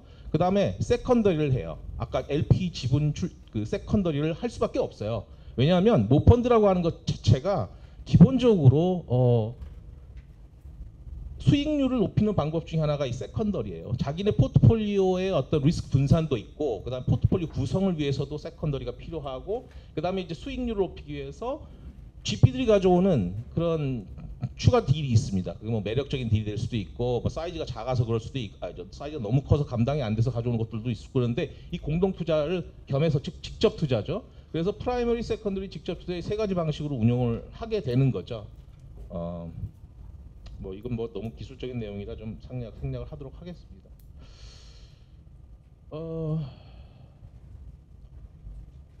그런데 이제 보면은 왜 우리가 이제 민간 모펀드가 필요하냐라고 개인적으로 이제 생각을 해보면 여러 가지 뭐 이유가 있을 수 있겠습니다만은, 기본적으로 정책 자금이 더 이상 지속 가능한 그런 자금원을 공급해주지 않을 가능성이 있다라는 거가 하나. 두 번째는 뭐냐면, 여기 뭐 모태펀드도 계시고 다 계시지만 정책 모펀드의 본질적인 한계가 있어요. 그게 뭐냐면 이게 정말 잘할 것 같다, 이거 될 것 같다라고 하는 거에 베팅을 할 수가 없어요. 기본적으로는. 그러니까 한마디로 얘기하면 잘할 것 같은 그런 펀드가 있으면 그게 뭐 1,000억이 될 수도 있고 2,000억이 될 수도 있고 더 돈을 밀어줄 수도 있는데, 이게 이제 여러 가지 리스크라고 하는 관점에서 봤을 때 아무래도 조금씩 나눠주는 개념으로 접근할 수밖에 없다라는 거죠. 그러다 보니 펀드가 민간에서 대형화가 안 되는 그런 측면들이 있습니다. 특별히 이제 아주 특출한 운용사가 아니면. 그래서 그런 부분에 있어서 조금은 기대 수익에 따라 출자 재원이 배운 데는, 그러니까 가격 기제가 작동하는 그런 효율적 방식으로 이제 운용할 수 있다라고 하는 것들이 가장 큰 장점이다, 이렇게 저는 개인적으로 생각을 하고요. 지금 우리나라에 도입된 민간 벤처 펀드가 최소 운용 규모, 민간 자본 뭐 이런 다양, 이게 특징인데, 일단은 우리나라 그 규제는 뭐냐면 최소 1,000억 이상이고 70% 출자 의무입니다. 그러니까 70%는 자펀드에 출자를 하라는 거고, 직접 투자도 할 수 있어요. 그러니까 그 펀드에 출자할 수 있고, 자기가 직접 뭐 기업에 투자할 수도 있고, 그 다음에 이제 운용사들이 상당히 다양합니다. 그래서 창투사, 신기사, 그 다음에 이제 증권사나 자산운용사 같은 금융투자업자 모두가 다 이걸 운용할 수가 있도록 지금 돼 있습니다. 그래서 세제 혜택을 부여하고 있는데, 이게 좀 복잡해서 저도 이게 뭔 소리인지 잘 모르겠습니다만, 기본적으로 세제 혜택이 그러니까 시장에서 나오는 얘기는 세제 혜택이 그렇게 충분한 수준은 아니다. 왜냐하면 기본적으로 모펀드라고 하는 건 이중 보수 구조죠. 그러니까 뭐냐면 모펀드 단에서 한번 뛰고 자펀드가 다시 뛰기 때문에 출자자 모펀드 출자자에서는 2번 뛰는데, 물론 모펀드 자체의 예를 들어서 성과 보수나 그 다음에 관리 보수는 상대적으로 비중이 낮습니다. 뭐 예를 들어서 모펀드 같은 경우에는 뭐 관리 보수가 2%나 이런 게 아니라 1%일 수 있고, 그다음에 성과 보수 허들도 뭐 좀 다를 수 있고, 그다음에 그 성과 보수할 때 우리가 나누는 그 비중은 20%가 아니라 10%로 할 수도 있고, 그래서 조금 그런 부분에 있어서의 약간 성과 보수 그런 건 낮은 수준인데, 어찌됐든 간에 이중 우리가 보수를 내기 때문에 기본적으로 수익을 계속 내줘야 되는 그런 측면이 있어요. 현재 단계에서는 확실히 이 우리나라가 아직 모펀드에 익숙하지 않기 때문에 기본적으로 이제 약간 그 세제 혜택이 조금 약하지 않나라는 그런 뭐 얘기들은 있습니다. 그러면 상장 투자 기구인데요. 요게 이제 보시면 지금 우리나라는 일단은 기본적으로 벤처캐피탈 운용사라고 하면 뭐 창투사, 신기사는 다 비상장 그런 법인이죠. LLC도 물론 있습니다. 그런데 이제 보면은 우리가 모험자본의 투자 지형도라는 걸 저희 가져왔는데, 이렇게 보시면 크게 보면 상장 모험자본 투자 기구가 이렇게 세 가지로 나눠져 있을 수가 있습니다. 하나는 뭐냐면 상장 펀드예요. 아까 말씀드렸던 그런 우리 구조도 하에서의 상장 펀드가 있을 수 있고, 상장 투자 회사가 있고, 세 번째 상장 모험자본 관리회사라는 형태로 존재를 한다, 이렇게 말씀드릴 수가 있겠습니다. 그림을 보시면 예를 들어서 인베스트먼트 컴퍼니는 회사가 그냥 포트폴리오 기업에 분산 투자를 하면서 그러니까 회사 형태로 운영되는 투자사가 되는 거죠. 그 다음에 이제 요거는 뭐냐면 이 펌이라고 돼 있는데, 뭐냐면 이게 이제 예를 들어서 블랙스톤 그룹이다, 무슨 뭐 이런 그룹이다 그러면 얘네들은 관리 회사예요. 그러니까 자펀드를 되게 운용을 많이 하는데 거기에서 나오는 보수의 흐름을 가지고 평가를 받는 그런 회사들인 거죠. 대부분이 다 이런 경우가 뭐냐면 창업자들이 이제 엑시트하기 위해서, 즉 벤처 투자 회사든 뭐 PE 회사든 그 창업자들이 자기의 그 회사에서의 지분을 갖다가 평가를 받고 싶어서 관리회사 형태로 만들어서 하는 경우가 되게 많이 있는 거죠. 그 다음에 이제 펀드가 상장돼 있는 것들이죠. 뭐 뮤추얼 펀드는 우리나라에서 상장이 돼 있습니다만, 기본적으로 벤처 투자와 관련해서는 국내 BDC가 이제 기본적으로 펀드가 상장된 형태의 그런 모험자본, 상장 모험자본 투자 기구가 되는 거고, 마지막으로 이제 펀드 오브 펀드가 있는 거죠. 그래서 다양한 형태의 상장 투자 기구가 있는데, 물론 우리나라도 우리나라 벤처캐피탈 회사들 상장돼 있는 벤처캐피탈 좀 제법 있지 않습니까? 그거는 기본적으로 뭐냐면 요런 형태인 거죠. 네, 그래서 그거와는 다른 형식의 어떤 펀드가 상장된 형태로 모험자본 투자 기구를 만들 수가 있겠다. 그래서 보시면 글로벌 이제 비상장 모험자본 투자 기구도 상당히 많이 증가했지만, 특히 금융위기를 이제 겪으면서 이 상장 모험자본 투자 기구가 상당히 많이 늘어났어요. 그래서 뒤에 다시 보시겠습니다만은, 우리나라에서도 그래서 이거 2018년부터 기업 성장 집합 투자 기구라고 하는 BDC, KBDC 뭐 이렇게 얘기를 합니다만, 이거를 도입하겠다고 계속 금융위에서 노력을 했는데 투자자 보호나 여러 가지 몇 가지 이슈 때문에 이제 국회 정무위를 통과하지 못한, 사실은 엄밀하게 말하면 그것 때문에 통과도 못했지만 다른 현안들이 너무 산적해가지고 계속 순번에서 밀리는 그런 일로 인해서 이게 지금 이번 국회에는 당연히 안 되게 됐지만 이게 어떻게 보면 글로벌 시장에서 이미 상당 지분을 가지고 운용되고 있는 방식이기 때문에 우리 시장도 결국은 이렇게 갈 수밖에 없겠다라는 생각은 듭니다. 그래서 기본적으로 이게 뭐냐면 상장된 펀드다 보니까 존속 기간은 뭐 5년에서 뭐 20년 이상도 지금 원래 나와 있는 안은 그렇습니다. 상장이 돼 있고 뭐 예를 들어 펀드하고 똑같으니까 이 자산 총액 중에 40%를 뭐 이상을 주 투자 대상 기업이라고 하는 목적 투자를 해야 되는 거고, 뭐 쭉 해가지고 벤처 투자랑 똑같습니다. 그리고 분산 투자해야 되고, 뭐 그다음에 이제 이게 이제 뭐가 있냐면 대신에 상장 회사기 때문에 일반 투자자들이 들어온다는 차원에서 유동성 관리를 해준다는 거죠. 그래서 집합 투자 재산의 10% 이상을 반드시 안전 자산에 투자를 해라. 그래서 현금 리즈에 대응을 해라라는 그런 정도의 어떤 규제가 이제 있는 거고요. 그다음에 특징이 뭐냐면 일반적으로는 뭐 이 상장되는 뮤추얼 펀드라든가 뭐 이런 다른 기타 상장 투자 기구는 기본적으로 해외도 마찬가지입니다만 GP가 자기 돈을 거기다 태울 필요가 없어요, 사실상은. 그런데 이 우리나라에서 도입하려고 하는 이런 기업 성장 집합 투자 기구는 GP, 그러니까 그 말하는 사모 자펀드를 모사를 하는 거기 때문에 기본적으로 10% 이하의 일정 비율을 자기 돈을 태우게 되어 있어요. 그러니까 펀드랑 똑같은 거예요, 자펀드랑. 그래서 그런 똑같은 구조를 상장으로 만드는 겁니다. 그렇게 되면 이제 차이점이 뭐냐면 민간 자본인데 이제 개인 투자자 자금이 들어올 수 있다라는 그런 개념이 되는 거죠. 그래서 이게 이제 해외 유사 사례가 뭐냐면 대표적으로 미국의 BDC하고 영국의 VCT라는 게 있습니다. 그래서 미국의 BDC는 많이들 뭐 아시는 부분들도 있고 한데 기본적으로 미국에서도 BDC가 처음에 만들어진 거는 벤처 투자를 확대하기 위해서 만들어졌어요. 70년대 말에 시장이 굉장히 어려워지고 벤처 기업에 자금이 안 들어가니까 어떻게 해주면 되겠느냐 그랬더니 우리가 일반 투자자 자금을 받을 수 있게끔 해줘라. 왜냐하면 기관 자금이 그러니까 막혀 있으니까. 그래서 이제 국회에서 만들어준 게 이 미국의 BDC입니다. 그래서 폐쇄형 투자 회사로 만들어 줬고요. 뭐 결국 상장인 건데 미국은 사실 BDC가 꼭 상장을 안 해도 됩니다. 어쨌든 폐쇄형 투자 회사로만 만들면 되는 거거든요. 근데 그게 처음에는 뭐 그게 큰 재미가 뭐 시간이 많이 지났나요? 빨리 하도록 하겠습니다. 처음에는 이제 큰 관심을 못 받았어요. 그런데 이게 제도는 항상 그렇습니다. 제도는 항상 만들어 놓으면 언젠가는 그게 유용하게 쓰인다는 그런 특징이 있습니다. 스펙을 보시면 미국에서 스펙은 크게 뭐 그냥 그런 제도가 있지, 블랭시트인가 뭐 그런 제도로서 그냥 그런 제도가 있지라고 해오던 제도입니다. 그런데 그게 이번 사이클에 이번 벤처 투자 사이클에 어마어마한 그런 정말 IPO를 대체하는 그런 회수 수단으로 자리를 잡았어요.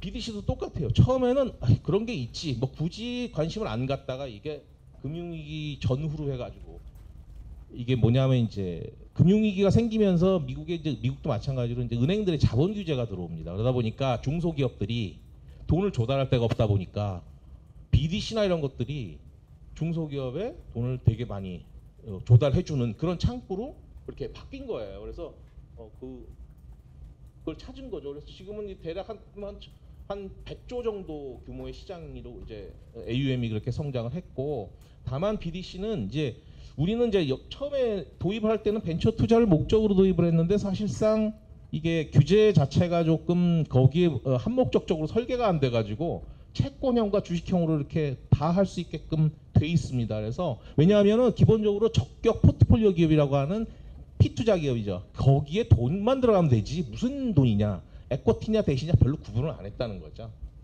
그래서 이제 대부분의 그런 BDC들이 주식형보다 채권형으로 운용을 하고 있다라고 하는 게 여기 그림에 나와 있는 거죠. 그래서 실제로 전체 46개 중에서 주식형은 4개밖에 안 되고요. 나머지는 다 채권형이다 이렇게 볼 수가 있는데, 이 채권이라 하더라도 기본적으로는 예를 들어서 후순위채라든가 무슨 뭐 CB라든가 뭐 이런 거 조금 리스키한 그런 대시다 이렇게 아니면 벤처 대출 이런 거라고 할 수 있겠습니다. 그래서 그거에 대해서 뭐 기업의 자금만 들어가면 되지 크게 무슨 에코티냐 대시냐 구별을 안 한다고 하는 미국의 어떤 그런 것도 있는 거죠.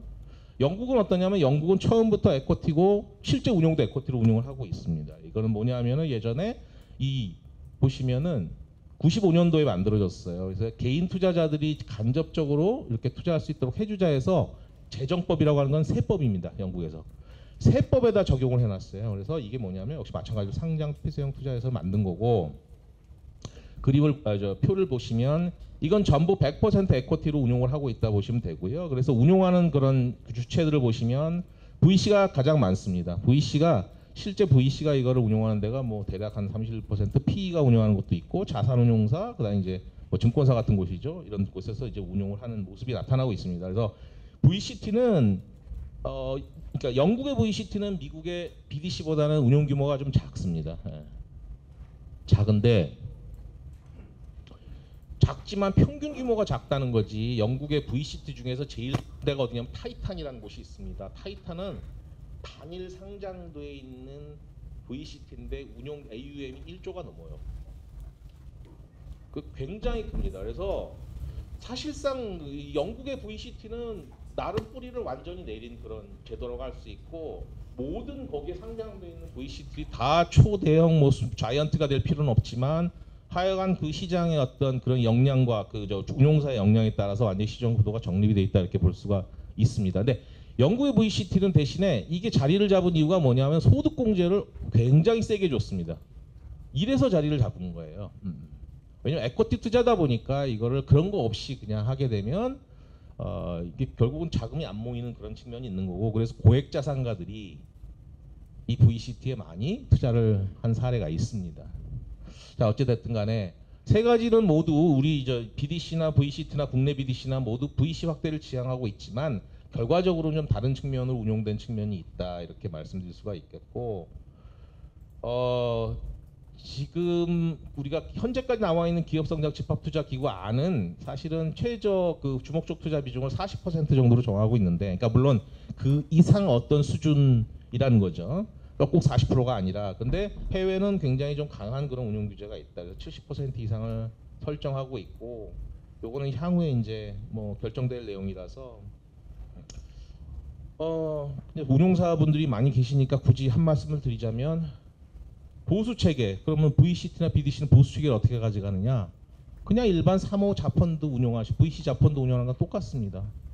관리 보수 있고요 성과 보수 20%입니다. 허들 있고 근데 거기다가 또 뭐 추가로 받는 경우도 있어요. 그러니까 뭐 예를 들어서 그거에서 에코티로 팔면 에코티로 그러니까 자기가 투자한 거 회사가 시비가 전환이 돼서 이제 에코티로 팔게 되면 거기에 대해서 20%가 받는데 그게 아니라 이자로 이제 대출을 해주는 경우 이자를 수입이 있을 경우에 그것도 일정 허들 대비해서 성과보수를 받습니다. 그러니까 뭐 보수 구조가 뭐 문제가 돼서 이거를 할 인센티브가 없다 그렇게는 얘기할 수 없어요.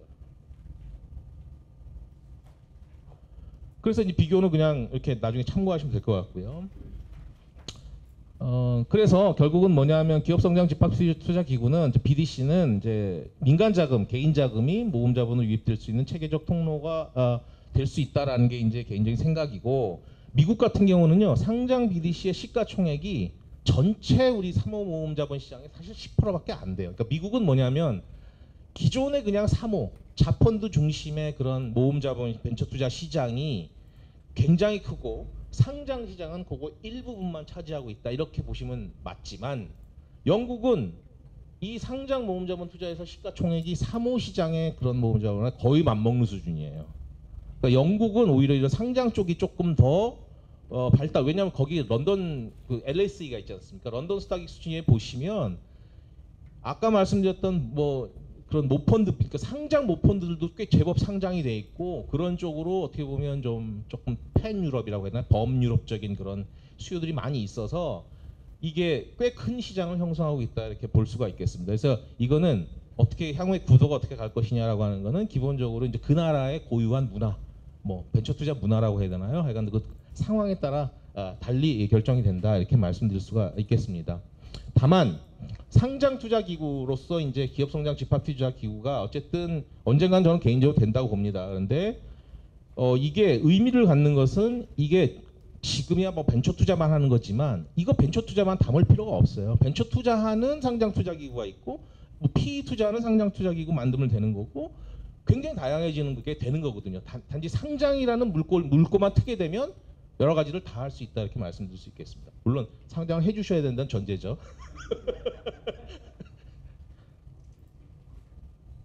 그다음에 이제 마지막으로 이제 이거는 뭐 크게 대안이라고 말씀드릴 수는 없는데 제가 이렇게 한번 살펴봤어요. 퇴직연금이 과연 우리나라 보험장에서 어떤 의미를 가질 것이냐 이렇게 보니까 퇴직연금이 지금 법정으로 도입된 게 2005년에 도입돼 가지고요.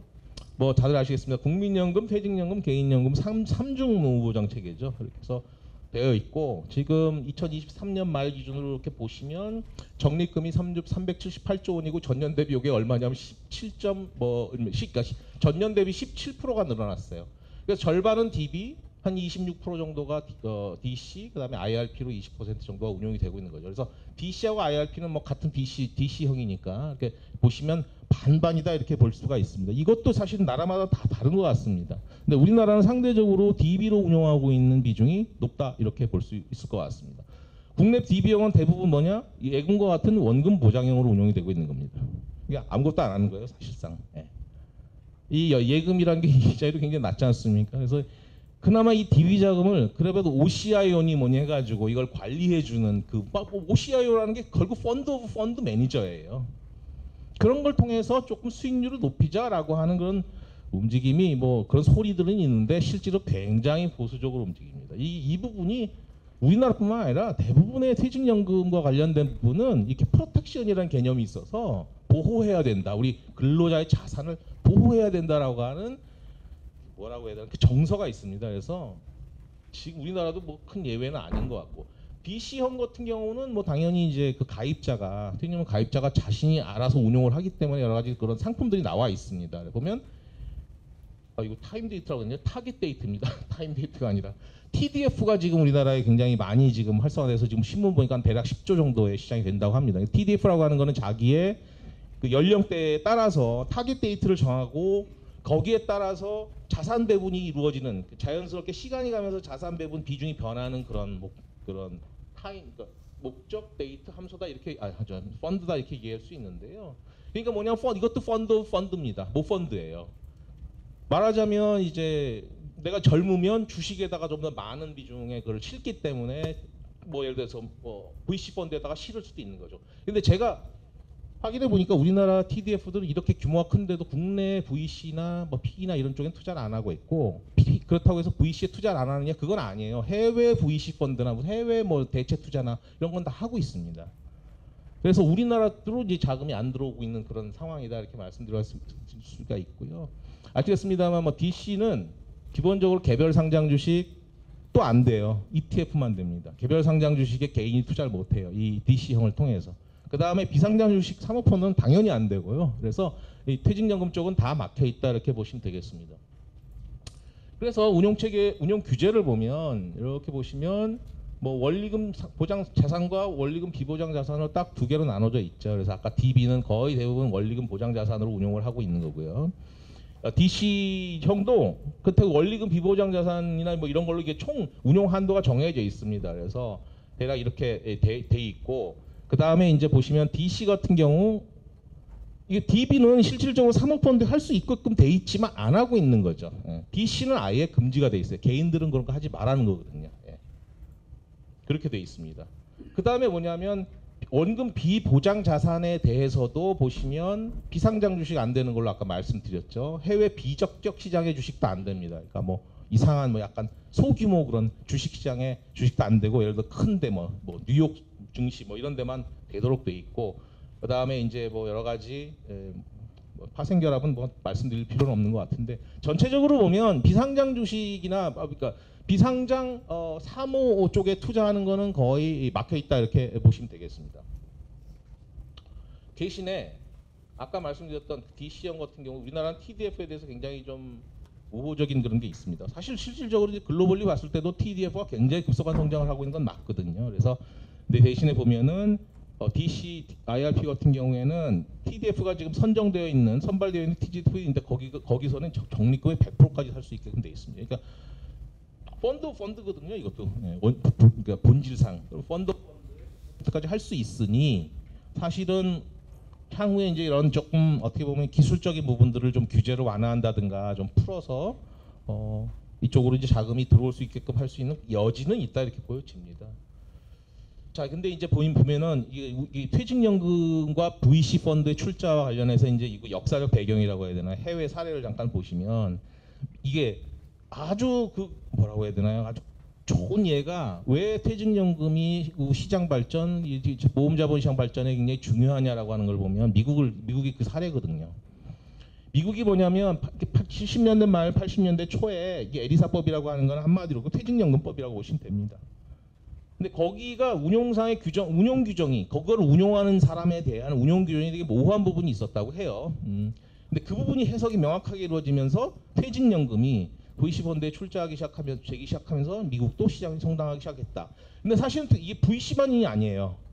이 에리사법이 재해석되고 노동부에서 재해석을 해준 거죠. 그러면서 유권 해석을 내려줬는데 그 유권 해석이 실질적으로 어떤 리스키 투자, 모험 투자를 하는데 굉장히 유익한 방향이었다라는 거죠. 그래서 우연의 일치인지 모르겠습니다만 VCP가 그때부터 커지기 시작했고요. 80년대 초부터.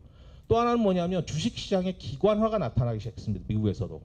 그래서 기관 투자자들이 주식을 많이 사 모으기 시작해서 그 지분, 그러니까 보유 지분이 지금 거의 뭐 50% 이상 미국은 이제 개인이 굉장히 많이 사라진 시장이거든요. 주식시장이. 최근에 다시 이제 약간 부흥을 하고 있지만 변했습니다. 그래서 그때 당시에 보면은 사적연금, 그러니까 퇴직연금 같은 거죠. 그러니까 여기서 말하는 건 공적연금이 아니에요. 뭐 캘리퍼스나 이런 게 아니라 기업들이 가지고 있는 퇴직연금들. 그 기업 퇴직연금의 운용력에 대해서 케어 오브 프루던트 맨이라고 했습니다. 다시 말하면 아주 신중하게 투자하라라고 이제 이렇게 선언적으로 돼 있었던 거죠. 그러니까 뭐냐면 깨지는 투자를 하면 안 되는 거예요, 무조건. 그러다 보니까 위험 투자를 안 했는데 어떻게 해석을 해줬냐면 포트폴리오 투자에서 포트폴리오 투자를 하면 그거로 성과를 평가하겠다는 거예요. 그러니까 위험 자산이라 하더라도 포트폴리오 투자 방식으로 접근할 경우에는 너가 프루던트하다, 너가 아주 신중한 그런 투자를 한 걸로 인정해 주겠다라고 된 거죠. 그래서 미국이 어쨌든 간에 지난 40여 년의 역사를 보면 이 시장이 그렇게 해서 발전해 왔는데 영국은 아직까지는 완전 옛날 방식을 고수하고 있는 것 같아요.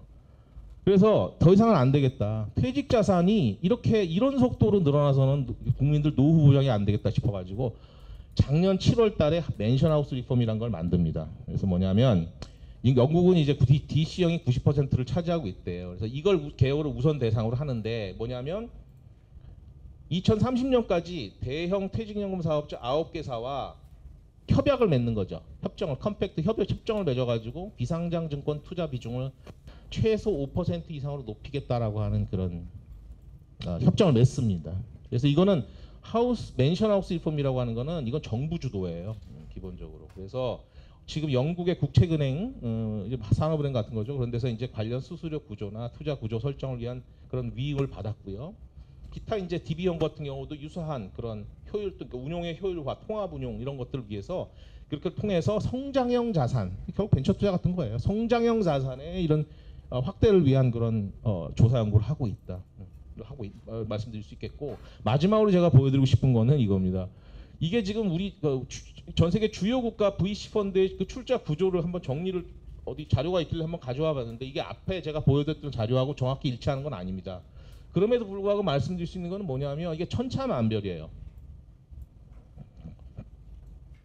예를 들어서 뭐 기업도 마찬가지고요. 이제 예를 들어 은행이다, 은행의 출자를 은행들이 벤처펀드에 출자하는 데가 이런 오스트리아, 벨기에 이렇지만 스페인도 많이 하고 있지만 미국은 거의 안 하고 있다든가, 자본시장은 미국만 하고 있다든가, 그 다음에 기업에서 출자를 많이 하는데 캐나다는 기업이 많이 출자를 하고, 영국도 그렇고, 미국은 상대적으로 낮고, 여러 가지 그런 것들이 있죠. 또 패밀리 오피스 같은 거 보시면 특징적으로 여기 보시면 스위스가 굉장히 많이 하고 있죠. 이스라엘도 굉장히 많이 하고 있고, 그러니까 어떻게 보면 자산, 웰스 매니지먼트가 발달한 국가면 이스라엘은 좀 모르겠습니다만 어쨌든 그런 국가에서 패밀리 오피스가 출자를 많이 하고 있고 이런 것들이 보이시는 거죠. 그래서 결론은 뭐냐면 이 벤처 캐피탈 펀드의 재원 구조라고 하는 거는 이제 그 나라의 환경, 금융 환경, 시장 구조, 규제 환경 등이 굉장히 복합적으로 이제 작용을 해서 이런 천차만별 의 어떤 그 모양이 나타나고 있다 이렇게 말씀드릴 수 있고요. 그러다 보니 결국은 뭐냐면 퇴직 자산은 그러니까 퇴직연금이 VC 펀드에 출자하려면 어쩔 수 없이 국민적 합의와 공감대 형성가 전제가 돼야 되고 설령 전제가 된다 하더라도 중요하게 풀어야 될 문제가 세 가지가 있어요. 하나는 뭐냐면 첫 번째는 벤처 펀드, 벤처 투자를 하면 도대체 수익이 위험하지 않으면서 위험 조정 수익이라고 하죠. 아까 말씀드렸던 이게 나올 수 있느냐를 데이터로 입증을 해야 돼요. 그러려면 데이터들이 다 결집이 되고 그것이 검증이 되고 전달이 돼야 되는 거죠. 그 작업이 엄밀하게 돼야 되고 두 번째 벤처 펀드라고 하는 거는 고비용 구조입니다. 수익도 많이 나지만 출자하는 사람 입장에서는 비용이 많이 들어요. 관리 보수내야죠. 성과 보수내야죠. 물론 뭐 잘 됐으니까 상관없는 부분도 있지만 자 그런데 문제는 뭐냐면 퇴직연금 같은 거는 1% 2%는 엄청난 그런 수치라는 거죠. 그게 왜냐하면 쌓이기 때문에도 그렇고 그 다음에 국민들이 기대하는 기대 수익률 자체도 그렇게 굉장히 높은 게 아니에요. 우리가 안정성이 더 강화돼야 되는 측면이 있기 때문에 그러면 과연 그 벤처펀드 출자할 때 들어가는 고비용 구조를 어떻게 절충해서 일반 대중들, 일반 근로자들에게 제시할 수 있느냐 이거 굉장히 중요한 문제고 그리고 이게 굉장히 이 관련해서 위험을 낮추기 위한 그런 여러 가지 그 장치들에 굉장히 다단계로 있을 수 있기 때문에 고비용 구조가 안 될 수가 없어요. 그래서 이거를 구조를 짜야 된다는 거고 세 번째는 출자해놓고 이게 결국은 뭐냐면 중간에서나 유동화할 수 있는 투자기구의 모색이 반드시 필요하다 이런 것들도 우리가 선결해서 봐야 되는 그런 문제가 되겠습니다. 그래서 결국 이슈는 시장이 발전하려면 이슈는 돌고 돌아요. 이 꼬리에 꼬리를 그런 무는 게 발전이 돼야 되기 때문에 어느 하나로 모든 걸 해결할 수 있는 만병통치약은 없다 이렇게 말씀드릴 수 있겠습니다. 이상이 제가 오늘 준비한 내용이 되겠습니다. 감사합니다. 네, 박용림 선임연구원님 발표 감사합니다. 자, 좋은 시간이었습니다. 이로써 벤처 투자 시장의 펀딩 회수 전략 점검이라는 주제의 모든 강연이 끝이 났습니다. 귀중한 시간 내주셔서 강연해주신 세 분의 연사님께 다시 한번 감사의 말씀 드리겠습니다. 이상으로 2024 딜사이트 벤처 캐피탈 포럼을 마치도록 하겠습니다. 고맙습니다.